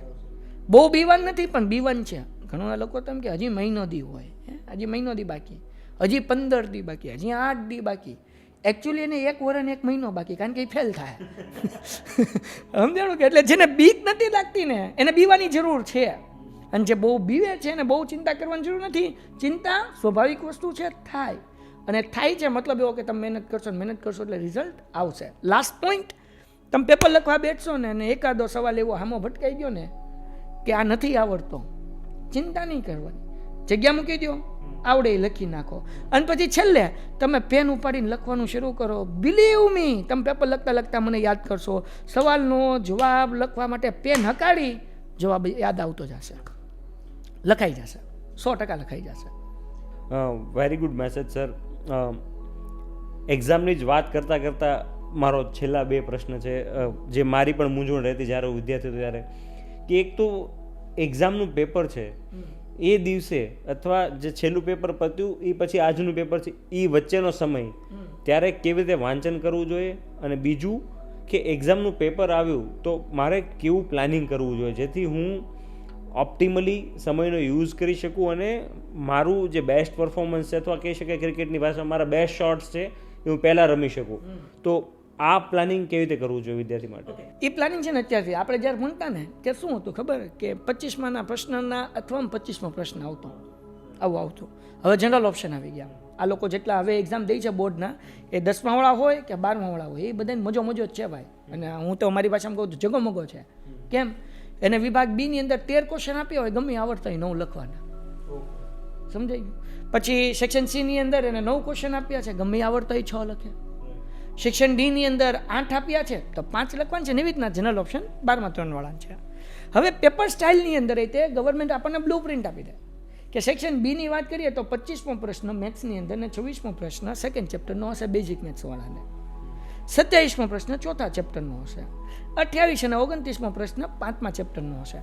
તો હવે જ્યારે એ મેથ્સની પ્રિપરેશન શરૂ કરે છે ને ત્યારે જે ઓપ્શન કરીએ કે ભાઈ દાખલા તરીકે મેથ્સની અંદર 13 ચેપ્ટરમાંથી સાહેબ ખાલી 7 ચેપ્ટર કરીને જાય ને, ખાલી 7, તો વિભાગ બી, સી અને ડીના 56માંથી 56 માર્ક્સ એને આવે. બીજા ચેપ્ટર એ હું કરી શકે અત્યારથી જ ઓપ્શનમાં કાઢીએ કે, કારણ કે એને ખબર છે કે આ ઓપ્શનમાં બધાય નીકળી જશે. તો એ સ્માર્ટલી અત્યારે વર્ક કરશે ને તેને ખબર જ છે, બ્લુ પ્રિન્ટ પ્રમાણે કામ કરશે. તો કે 25 અને 26 તો કે બીજું ચેપ્ટર, 27 ચોથું ચેપ્ટર, 28 29 પાંચમું ચેપ્ટર. તો એ એને ખબર છે મેં આ તૈયાર કર્યું છે, મારે આ ક્વેશ્ચન લખવાના છે, આ ચેપ્ટરના હશે, તો એ ઓછી મહેનતે વધુ માર્ક્સ કવર કરી શકશે. નંબર 2, થિયરી સબ્જેક્ટની અંદર 2 માર્ક્સના ક્વેશ્ચન અગર 10મા ધોરણવાળાને છે ને તો એ 4 થી 5 મુદ્દા ઇનફ થઈ જાય. પણ હવે છોકરાઓ તૈયાર કરતા હોય, ગાઈડમાંથી કરતા હોય અથવા સાહિત્યમાંથી કરતા હોય, એમાં 12 મુદ્દા આપ્યા છે. તો એને કોમન સેન્સનો ઉપયોગ કરીને જે સવાલને રિલેટેડ હોય એવા 5 થી 6 મુદ્દા પાકા કરી નાખે, એટલીસ્ટ 6 મુદ્દા પાકા કરી નાખે, પછી ભલે લખે 5, રાઈટ, તો એને પૂરા માર્ક્સ મળશે. હવે એને લખવાના છે 5 મુદ્દા, નહીં લખે 12 મુદ્દા, તો છેલ્લે સમય શું થવાનો છે એનો? ઘટવાનો છે, સ્વાભાવિક વસ્તુ છે. તેને ખબર હોવી જોઈએ કે અગર 2 માર્ક્સનો પ્રશ્ન છે 10મા ધોરણમાં છે તો 4 થી 5 મુદ્દા ઇનફ છે, 3 માર્ક્સનો અગર પ્રશ્ન છે 6 થી 8 મુદ્દા ઇનફ છે, અને 4 માર્ક્સનો પ્રશ્ન છે તો 10 થી 12 મુદ્દા એના માટે મોર ધેન ઇનફ છે, રાઈટ. તો આવી રીતના એ તૈયારી કરશે તો એને વાંધો નહીં આવે. હવે રહી વાત પેપરના આગલા દિવસે, તો હવે ટાઈમ ટેબલ કેમ બનાવવું જોઈએ, મજા આવશે. માનો એક્ઝામ્પલ તરીકે છોકરાઓને પેલો પેપર 10મા ધોરણવાળાને ગુજરાતીનો પેપર છે, અને લાસ્ટ પેપર સમજવા માટે હું તમને કહું, કારણ કે લાસ્ટ પેપર કયું છે હું ભૂલી ગયો, પણ માનો કે સંસ્કૃતનું છે એક્ઝામ્પલ તરીકે. પેલો પેપર ગુજરાતી, છેલ્લો પેપર સંસ્કૃત. હવે 30 દિવસને ડિવાઈડ બાય આપણે 6 કરીએ એટલે 5 દિવસ આવ્યા, પણ આપણે નક્કી કર્યું કે ભાષાના વિષયને આપણે 4 દિવસ આપશું. તો હવે પહેલાં મારે સંસ્કૃતની તૈયારી કરવાની છે, જે લાસ્ટ પેપર છે ને એની. પછી સેકન્ડ લાસ્ટ જે પેપર છે ને એને મારે પછી તૈયારી કરવાની છે. એમ મારે એક એક પેપર જે છે એ આગળ વધતું જવાનું છે. તો હવે છેલ્લો સબ્જેક્ટ જે મારે તૈયારી કરવા માટે આવશે ને પહેલું જે હશે ને ગુજરાતી એ આવશે. તો હવે છેલ્લા હું 4 દિવસથી ગુજરાતી જ કરું છું. મેં 2 પેપર ઓલરેડી લખી નાખ્યા છે ને પછી મારે 27 તારીખે જઈને પેલું ગુજરાતીનું જ પેપર લખવાનું છે. તો હવે મને વાંધો નથી, હે ને. તો હવે હું સરસ મજાનું જોરદાર જબરદસ્ત જકાસ જે છે એ પેપર લખી શકીશ. ઓકે, પેપર લખવા માટે જે દિવસ હોય એને કેવી રીતના મેનેજ કરવો? ભાઈ પેપરનો આગલો દિવસ છે ને એમાં BCD ઉપાડી લેવાનું, મોટા સવાલ જવાબ. અગર ભાષાના છે તો ગદ્ય અને પદ્ય ઉપાડી લેવાનું. સેક્શન A અને ભાષાના સબ્જેક્ટ હોય તો ગ્રામર, આ તમારે સવારે કરવાનું વહેલા જાગીને. કારણ કે સેક્શન A છે MCQ છે, ખરા ખોટા છે, ફિલિંગ ધ બ્લેન્ક્સ છે, જોડકા છે. તો આ બધું એ સવારના જાગીને કરશે ને તો એ તાજે તાજું હશે. તો 24 માર્ક્સનો હોય છે સેક્શન A, બરાબર. તો એ 24માંથી 24 પૂરા આવી શકે. કારણ કે સવારે જ તમે કર્યું હોય તરત બોર્ડની અંદર પૂછાય, તમારું કામ થઈ ગયું. હવે બોર્ડના જે 12મા ધોરણના વિદ્યાર્થી છે એને સેક્શન A અને B કરવું જોઈએ. સેક્શન A 20 માર્ક્સનો છે, B 1 માર્ક્સના 10 સવાલ છે. તો જે દિવસે બોર્ડનું પેપર હોય એ દિવસે એને સવારથી લઈને એનું 1 વાગ્યા સુધી, કારણ કે 1 વાગ્યા પછી તો એ તૈયારી કરશે, તો 1 વાગ્યા સુધી એમને સેક્શન A અને B પ્રિપેર કરવો જોઈએ, રિવાઇઝ કરવું જોઈએ, કે જેથી એ તાજે તાજું હોય તો 30 માર્ક્સ આપણા થઈ ગયા રોકડા. અને એના આગળના દિવસે CDE જે વિભાગ છે એ એમને કરવા જોઈએ. ઓકે, ઘણા બધા લોકો શું છે કટોકટીના સમય પરીક્ષા માટે નીકળતા હોય છે કે ભાઈ 10 વાગ્યાનું પેપર છે અને ઘણા બધા 8 વાગ્યાના પોગી જાય અને અમુક નમૂના મારી જવા હોય 9:45 પોગે, હે ને. તો આ 2 વસ્તુ નથી કરવાની. તમારે 8 વાગ્યા પોગીને હું તમારે પછી ગાડી ઉપર બેહીને આમ બધા પેજ વીખવા, તારે કેટલું થયું, તારે કેટલું થયું, મને આ આવડે છે ને મને આ નથી આવડતું, આ ચર્ચા કરવી. એના કરતાં બેટર એ છે કે તમે એવી રીતના સમય મેનેજમેન્ટ કરો કે અડધી કલાક પહેલાં પોગો. 10 વાગ્યાનું પેપર છે તો તમે 9:30 વાગે પોગી જાઓ. તમને ખબર જ હોય કે ભાઈ મારે જ્યાં એક્ઝામ દેવાની છે કેટલું ડિસ્ટન્સ છે. તો એવી રીતના ટાઈમને તમે મેનેજ કરો. પછી ત્યાં પોગી ગયા ને પછી તમારે બુક અડવાની નથી. છેલ્લી 2 કલાક મને આ ભૂલાઈ ગયું, આ ભૂલાઈ ગયું, કાંઈ નહીં. 3 ઇડિયટનો ડાયલોગ યાદ રાખવાનો, all is well, all is well, all is well. થઈ જશે ભાઈને બધું આવડે છે. ઓકે, કાંઈ ચિંતા નથી. અને પછી કદાચ એકાદો પ્રશ્ન એવો ભટકાઈ બી ગયો કે જે નથી આવડતો, ઇટ્સ ઓકે. પેન ઉપાડો, મેં તમને અગાઉ કીધું એમ લખવાનું શરૂ કરો, એનો જવાબ તમને આવડી જશે. તો આવી રીતના એ ટાઈમ મેનેજ કરશે તો ઓલા 5 દિવસની અંદર એમને આખા સિલેબસ રિવાઇઝ કર્યા. હવે ગવર્મેન્ટે બહુ સરસ મજાનું આપણા માટે એક્ઝામનું શેડ્યુલ ગોઠવ્યું છે કે પેપરના આગલા દિવસે 10મા વાળા 1 દિવસની એટલીસ્ટ રજા છે જ, ત્યાં અમુકમાં 2 દિવસની છે. તો હવે જેમાં 1 દિવસની રજા છે એ આખા દિવસની અંદર એ રિવાઇઝ કરી લે એટલે જોરદાર કામ થઈ જશે. માર્ક્સ એના ઘટશે નહીં, સરસ રિઝલ્ટ આવશે. ખૂબ સુંદર મેઘાણી સર. મને લાગે છે કે આજનો આ એપિસોડ જોયા પછી સ્ટુડન્ટ્સને તો એક બૂસ્ટર ડોઝ મળી જ જશે, પણ સાથે સાથે પેરેન્ટ્સને પણ મળી જશે. આપણે આ ટોક અથવા પોડકાસ્ટના લાસ્ટ ફેઝ ઉપર છીએ, તો વિદ્યાર્થીને કોઈ પર્ટિક્યુલર મેસેજ આપવા માગો છો આપ, જેથી એ લોકો એને ધ્યાનમાં રાખી અને એક્ઝામની તૈયારી કરી શકે? બહુ સિમ્પલ મેસેજ એવો છે, જે મહેનત તમે અત્યારે કરો છો રિઝલ્ટ ઉપરવાળાના હાથમાં છે, અમુક અંશે આપણા હાથમાં છે જ. દાખલા તરીકે ભગવદ્ ગીતાની અંદર શ્રી કૃષ્ણએ કીધું કે તમે કર્મ કરો. ફળની અપેક્ષા રાખી શકાય પણ ફળ ઉપર આપણો અધિકાર નથી. હા, ફળની ઈચ્છા રાખવાની છે કે મને આ ફળ મળવું જોઈએ. તો કર્મ કરતું જવાનું છે, મહેનત કરતું જવાનું છે, ફળને ધ્યાનમાં રાખવાનું છે, બરાબર. તો 90% કેસની અંદર એ ફળ આપણને મળી જશે. 10% કેસની અંદર કદાચ એ ફળ ન મળ્યું તો હિંમત હારવાની નથી. પણ તમે જે મહેનત કરી એનાથી તમારું જે વ્યક્તિત્વ બન્યું એ વ્યક્તિત્વ જે છે ને એ તમને લાઈફ ટાઈમ કામ આવશે, રાઈટ. દાખલા તરીકે મેં મારી કંપની શરૂ કરી પેન્ટેડ લર્નિંગ.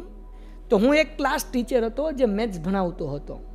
ઓકે, હવે પેન્ટેડ આજે આ લેવલે પહોંચ્યું અને ઉપરવાળાએ આપણને સફળતા આપી, પણ કદાચ સફળતા ન પણ આપી હોત, પણ એક આલ્ફા એકેડમીના સામાન્ય ટીચરથી એક પેન્ટેડ લર્નિંગના એન્ટરપ્રેન્યોર સુધીની આ જે જર્નીમાં જે મેઘાણી સર બન્યા છે ને, એ મેઘાણી સર આ નહીં તો બીજું કંઈક કરશે, લાઈફમાં સફળ બની જશે.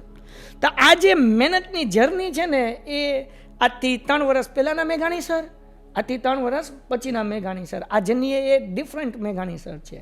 તો એ મારું એક વ્યક્તિત્વ ઘડાઈ ગયું ને એ વ્યક્તિત્વ મને લાઈફ ટાઈમ કામ આવશે.